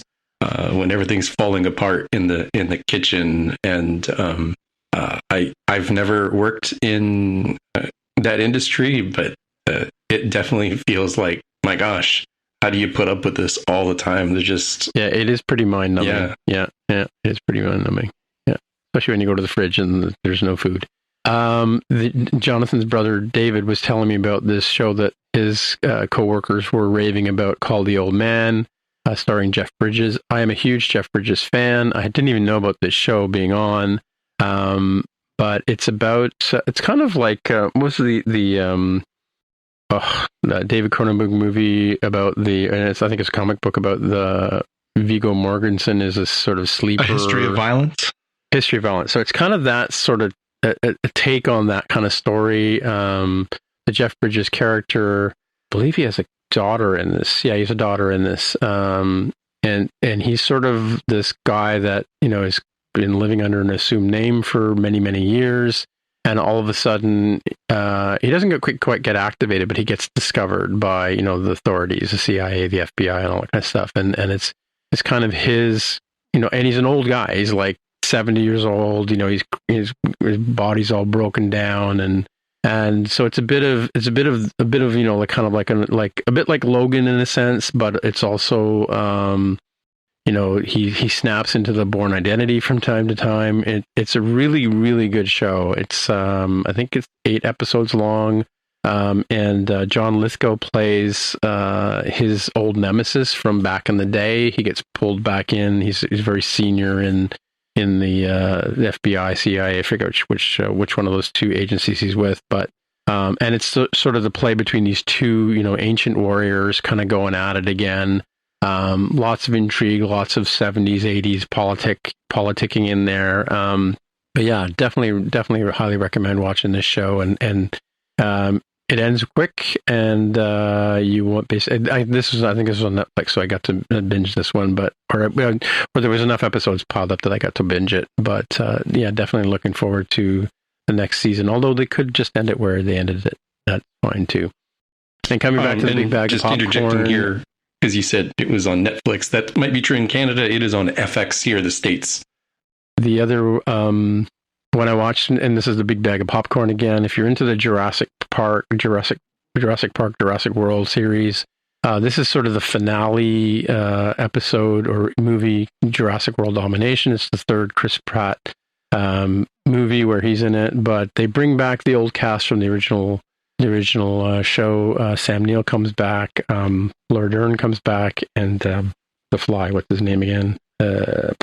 Jeff Goldblum.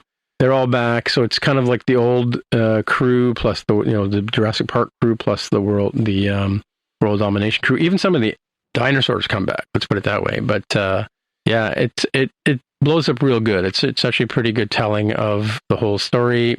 Maybe a bit predictable, but it's the same sort of story that you get out of all the Jurassic Parks and Jurassic World shows. Yeah, but things go wrong. Dinosaurs escape.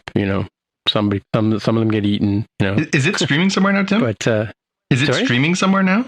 Yeah, it's on.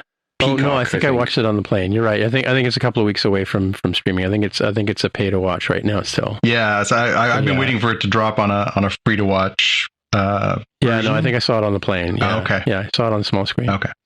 How did I see that? Oh yeah, no, I saw it on the way home from WestJet. Okay. The other movie I watched, which is on Crave right now in Canada, is the Elvis movie. I didn't know Elvis, but I followed Elvis, as I was a young man. He died in my teenage years. It's kind of an American tragedy in a sense, in terms of this guy and his life.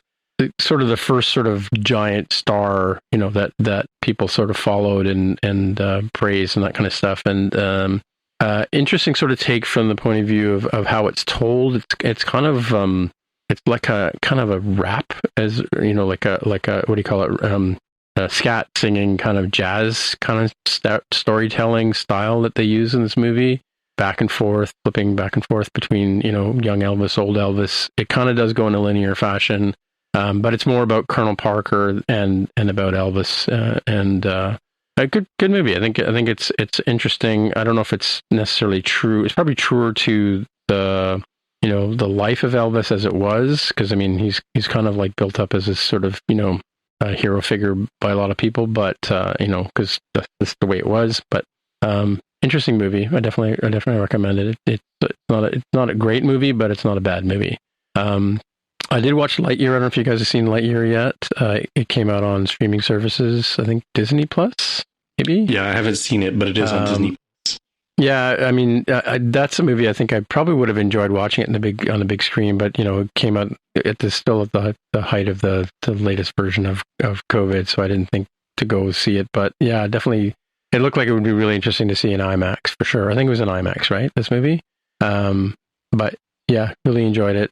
Similar vein as just as well animated and all that kind of stuff as say a WALL-E or any of the other movies. A lot of funny bits in it as well. So I definitely recommend Lightyear.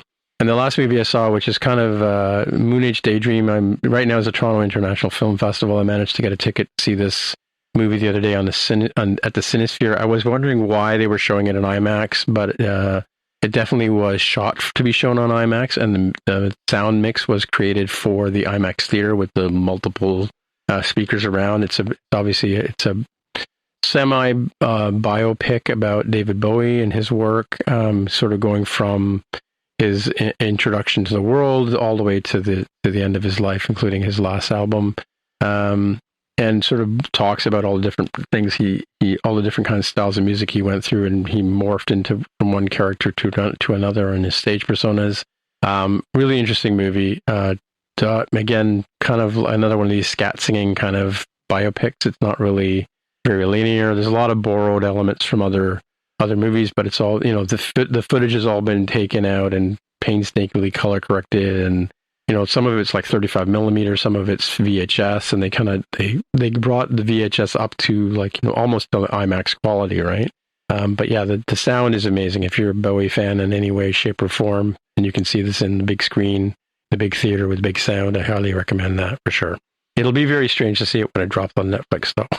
Because it's kind of an odd way. It's sort of an arty way of telling of producing a documentary, right?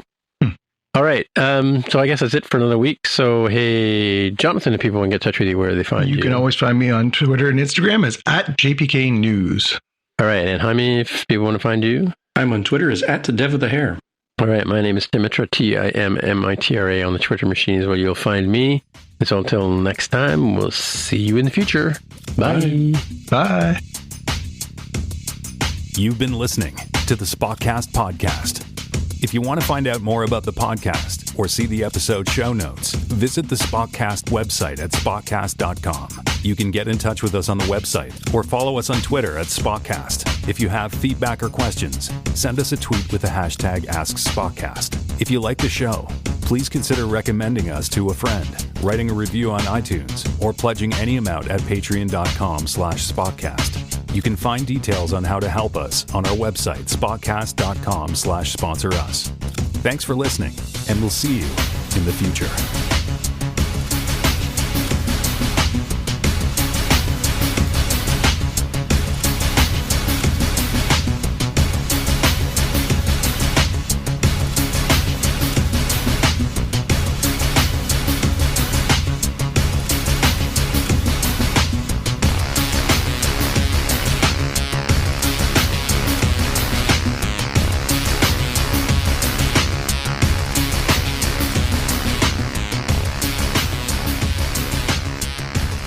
end scene. Okay, now you guys can talk about sport. Did you? I just want to. Did you hear about the movie that got pulled out of the film festival? The Joker movie? Yeah. Was it Joker? Because all I heard today was it got pulled. The director had no permission from Warner Brothers or Disney to use any of the Marvel characters. No, it was DC. Yeah, it was. Right? It was the DC characters. DC, yeah. Okay. So somebody had done like a parody that imagined the Joker as a queer woman, and it got through one screening, and then I guess at that screening, people were like, "Oh, it is like a parody of the Joker from DC Comics," and so then the Warner Brothers lawyers swooped in and were like, "Nope," and so they canceled all future screenings. But I saw a comment from the director who said they still think that it's going to be able to be shown outside of the film festival. They just have to sort out some of the litigation and cease and desist and everything else. It's called The People's Joker. Okay. There's an article on Collider. Yeah, about you never know. You never know. Yeah, I mean, there's some really interesting movies I want to see, but I mean, here's my TIFF rant. Every year, it's very difficult to get tickets for the Toronto. I'm a member of TIFF. Yep. Oh, you're right. You're absolutely right. It's always hard to get tickets. Well, so back in like 5-10 years ago, you had to go stand in line for hours and hours and hours on end. The last time I saw movies at TIFF, I saw Parasite at TIFF, for example. And I just lucked into that ticket. Like it was like, People's Choice, show up, stand in line for a couple of hours and get in to see this movie kind of thing. When I went to get so we were able to buy TIFF tickets as members 3 or 4 days before they go on sale to the public, right? I mean, you can buy gala, like you can pay thousands and thousands of dollars and get like a gala ticket, which gets you into the big, premieres with the nice gowns and highfalutin stars in the major, venues. I'm not that much of a movie buff that I want to pay that kind of money, but I just want to, as a TIFF member, have a chance to buy some tickets. So they went on sale about 3 days before the festival started, just after we got back from Ireland. I went and they're being sold through Ticketmaster this year. I think they were sold through Ticketmaster the year before, but and the website and the way to buy them has always been super dodgy. Anyway, so I went onto the site, signed in, got in line to buy the ticket, and so how Ticketmaster does this thing where you get into line and you kind of wait for your turn to buy a ticket. Yeah. I was 5,000 people behind. Whoa. So I had to sit I was doing other things, but basically had my phone open on the page for gotta be 4 or 5 hours. Oh my goodness. Waiting for my number to come up, right? And by the time I got in there, everything was sold out. Imagine that. Yeah. Right? Yeah. And then I just happened to be scanning my email on Monday, and I got an email from TIFF saying, here's what's happening today. And hey, there's been some tickets been made available. Just, jump on and I managed to get in I don't know, it was first thing in the morning. So I got in pretty quickly, sat in a line for a bit, but within 20 minutes or so, I was able to look at the movies. And so I started scrolling through all of the movies that I wanted. I wanted to see Moon Age Daydream. I wanted to see Sarah Polley's movie. I wanted to see. I did manage to get a ticket actually on that first day to see the movie about Opportunity. The Mars rover. Yeah. Which is made out of all the footage that the thing shot for 12 years. And so. But yeah, so anyway, I want to see the new Knives Out sequel.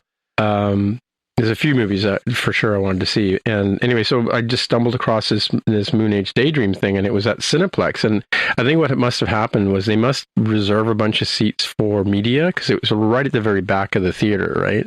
And there was 10 tickets available. So I just grabbed one, back row in the corner so I wouldn't be exposed to a bunch of people and whatever. And then I'd forgotten how big the screen in the Cineplex is. It's huge. I mean, I took a picture and put it on Twitter, and because the director came out and talked before the show, you go to TIFF, you get I have a seat. I have my assigned seat like you do in modern movies these days. You know where you're going to be sitting, right? We get into going towards Ontario Place. You know how they have those two big bridges across the water to the Cineplex? Yep. Halfway all across the bridge, I had to line up to get into the theater. Yeah. And stand there for a good half an hour. The show started at 9:30. We didn't get into the theater till 10 to 10. Right? And then I thought, I'm starving by that time. So I wanted to go get a bag of popcorn. So I'm standing in the line for the popcorn thing. And then there's 30 people waiting for popcorn. And there's only a couple of people working the counter. thankfully, the director decided to speak before the movie, so we all managed to get our snacks, and he was still talking by the time I sat in my seat. And then he also talked at the end of the movie too, but yeah, the movie didn't start till like 10, even though it was supposed to start at 9:30, right? So that's kind of like, TIFF is kind of like one of those things where you never know when this film is going to screen or when it's going to end or whatever, and they don't clear the theater out until the director says, "Okay, I'm done. That's all I got to say." Right? Yeah. So anyway, and I keep looking at, I almost went to a movie today, but they were sold out. Yeah, so I have a ticket to see the Opportunity movie on Saturday, and I might, then I might try and get into one of the last movies, because on Saturday and Sunday they do the People's Choice Award and the Writers Award and all that kind of stuff, and sometimes they release seats for those. Yeah, that's my rant about TIFF. No, I don't think you're renting on deaf ears. I think everybody who tries to get tickets and deal with the challenges, although it does make you appreciate how lucky we are, like, to have such an important festival here in the city. Like, it's an opportunity to see stuff that otherwise you wouldn't, and to see it on the big screen, which normally you wouldn't either. Like, I'm looking forward to the new Knives Out movie too, but it's probably going to be on Netflix in December, right? Well, it turns out the Moon Age Daydream opens tomorrow at Cineplex. It's like even though it was at this film festival, I could just waited till. Mind you, I wouldn't be able to get a ticket for tomorrow because then all the Bowie fans are going to jump on it, right? So, but yeah, you're right. I mean, I saw Knives Out. What's the movie about the platform? I think it's called The Platform. It's a Spanish movie. Oh yeah, the one you told us about. Yeah. Yeah, it's a really amazing movie. That I don't think that never played in a theater here in North America that I know of, right? I think it went right to Netflix, right, when it came out. So yeah. Speaking of Netflix, once I finally recovered a little bit of my clarity of mind, Sherry and I finally watched the last few episodes of Ozark, so we're finally done. Oh yeah. Yeah. So I'm not allowed to talk about it here because number one fan says if I spoil anything for him, he'll come for me in my sleep. But it was an interesting final season for sure. So what do you think about the scene where the Santa Claus comes and rides the horse? That was my favorite of all the scenes. And the beheading. Oh my God. The beheading scene. Oh my God.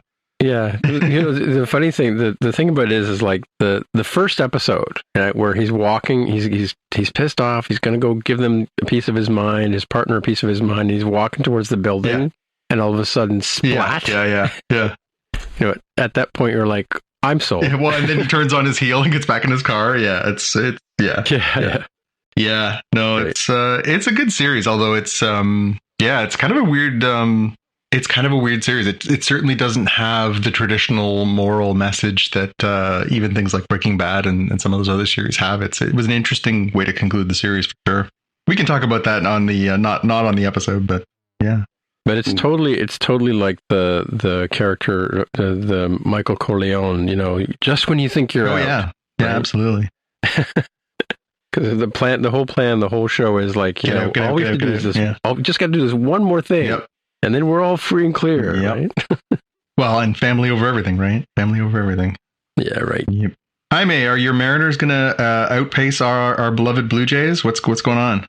I don't know. Our magic number is 15, I think, where, every win we have decrements that number, and every loss by a close competitor decrements that number. So I have, for the last several weeks, been watching very closely the Rays, the Jays, and the Orioles, and hoping that they all somehow lose. Well, this was your dream. We had 5 games between the Rays and the Blue Jays, and it ended up being 3-2 Blue Jays. So that was like best case scenario for Mariners fans. Yeah. It really, I just want to be in the playoffs. There's people who are becoming of legal age who were wee babes the last time the Mariners were in the playoffs. So I don't really care for the first, second, or third wild card spot. I just want to be in the playoffs. Yep. No, I think it's I this year, between all the other stuff I had going on and also just the general sort of apathy towards baseball and the length of the season, I did not pay a ton of attention over the course of the season. I told myself, just ignore it until September.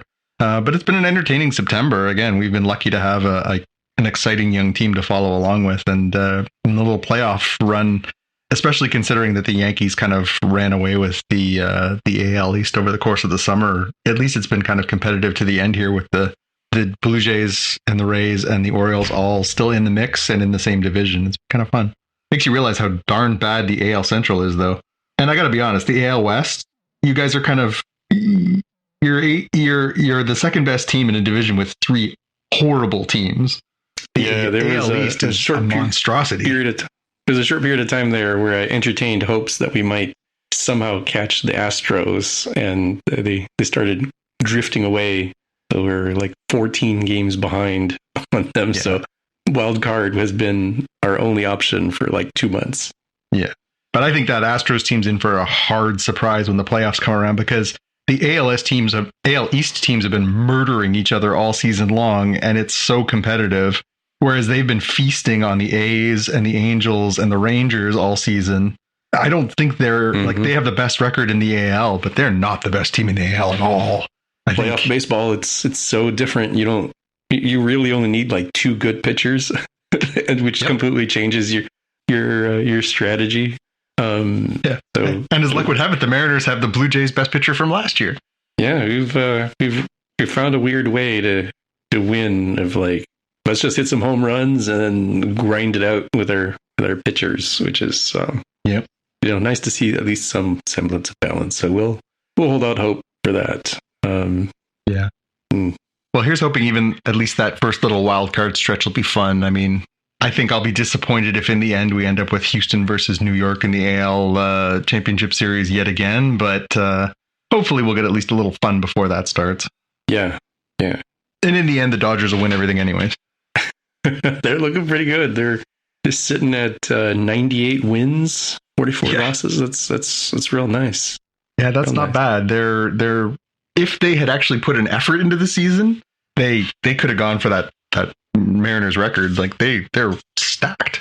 I work for a company that is headquartered in Missouri, so there's lots of Cardinals fans. And a lot of folks wearing the Cardinals baseball cap. So I'm well aware that they're doing well as well. I'll bet. Yeah. My favorite National League team has been for a long time the Cincinnati Reds, because they're the smallest market and the oldest team, and I've always found that really an interesting. Just that this little tiny town, all things being equal, in the bottom of Ohio, right on the border of Kentucky, somehow has a baseball team that's existed for 150 years.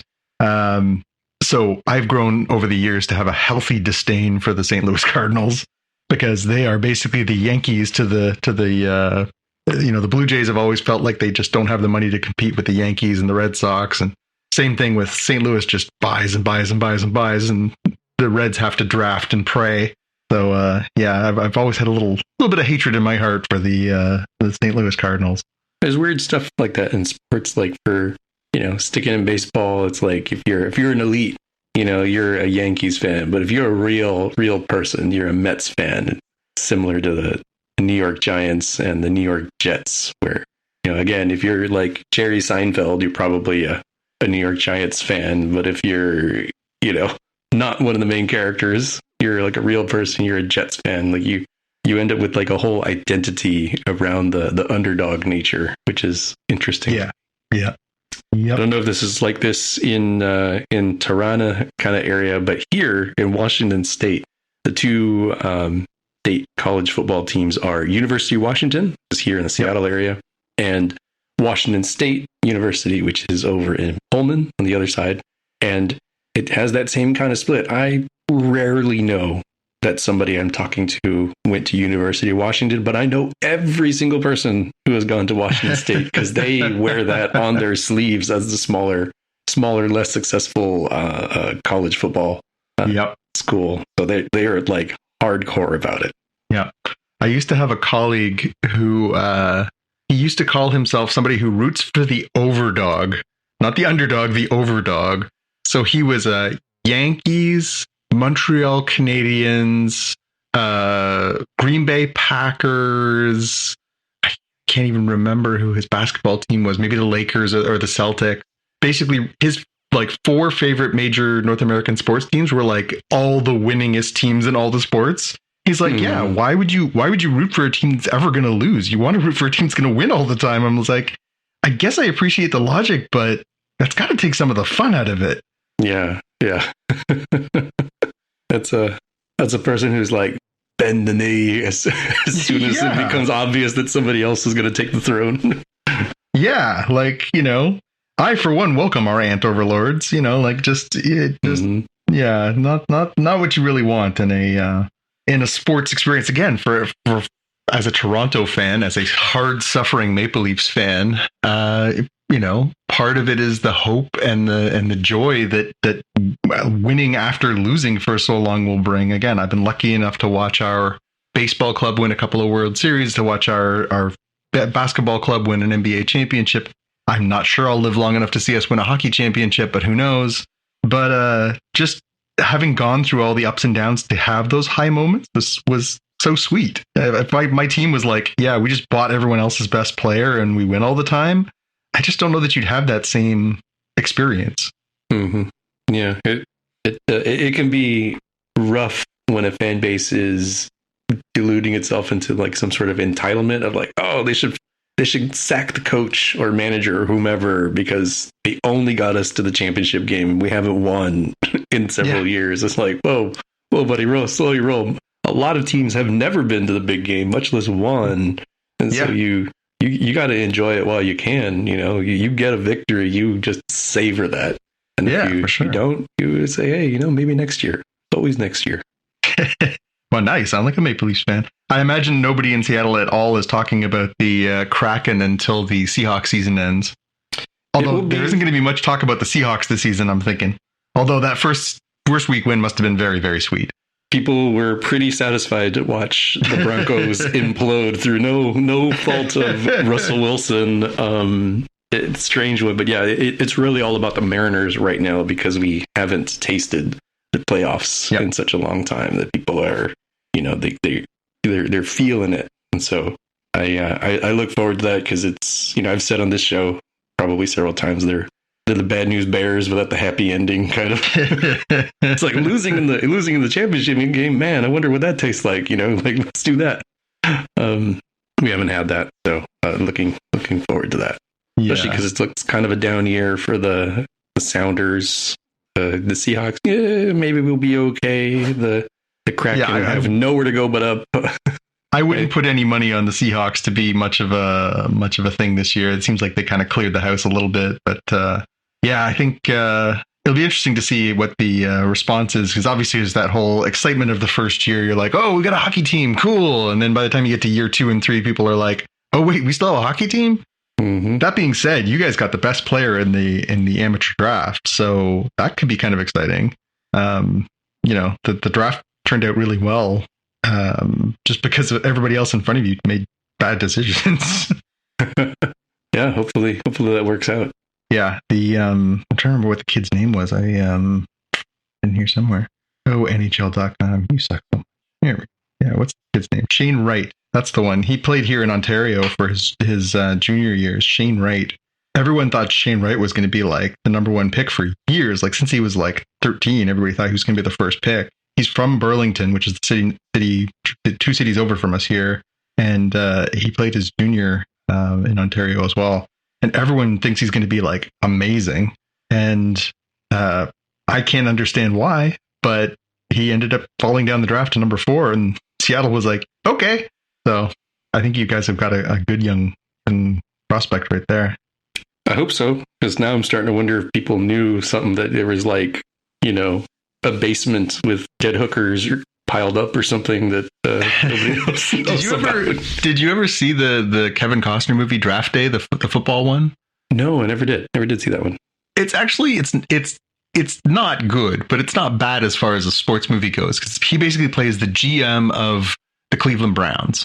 And it's about like what his draft day is like, the deal making, the conversations, all that kind of stuff. So if you like sort of how the sausage is made, it's kind of funny and fun. But there's basically this consensus number 1 quarterback. Everybody thinks it's going to go number 1. They think he's going to want this guy. Everybody wants this guy. And then at one point, one of the team that has the first overall pick passes on him and takes somebody else. And all of a sudden, everybody at number 2 and 3 and 4, everyone's like, well, if they didn't want him, why didn't they want him? So everybody starts passing him over, and it's nothing to do with this kid. It's all just that, like, but what do they know that we don't know? And I think, like, sometimes that's how general managers and sports teams run their businesses. They just assume somebody else knows something, so they follow the pack as opposed to following their better judgment. And then you end up with these players like Luka Doncic going like 4th overall in the draft, and you're like, how is that guy 4th? Like, what's going on?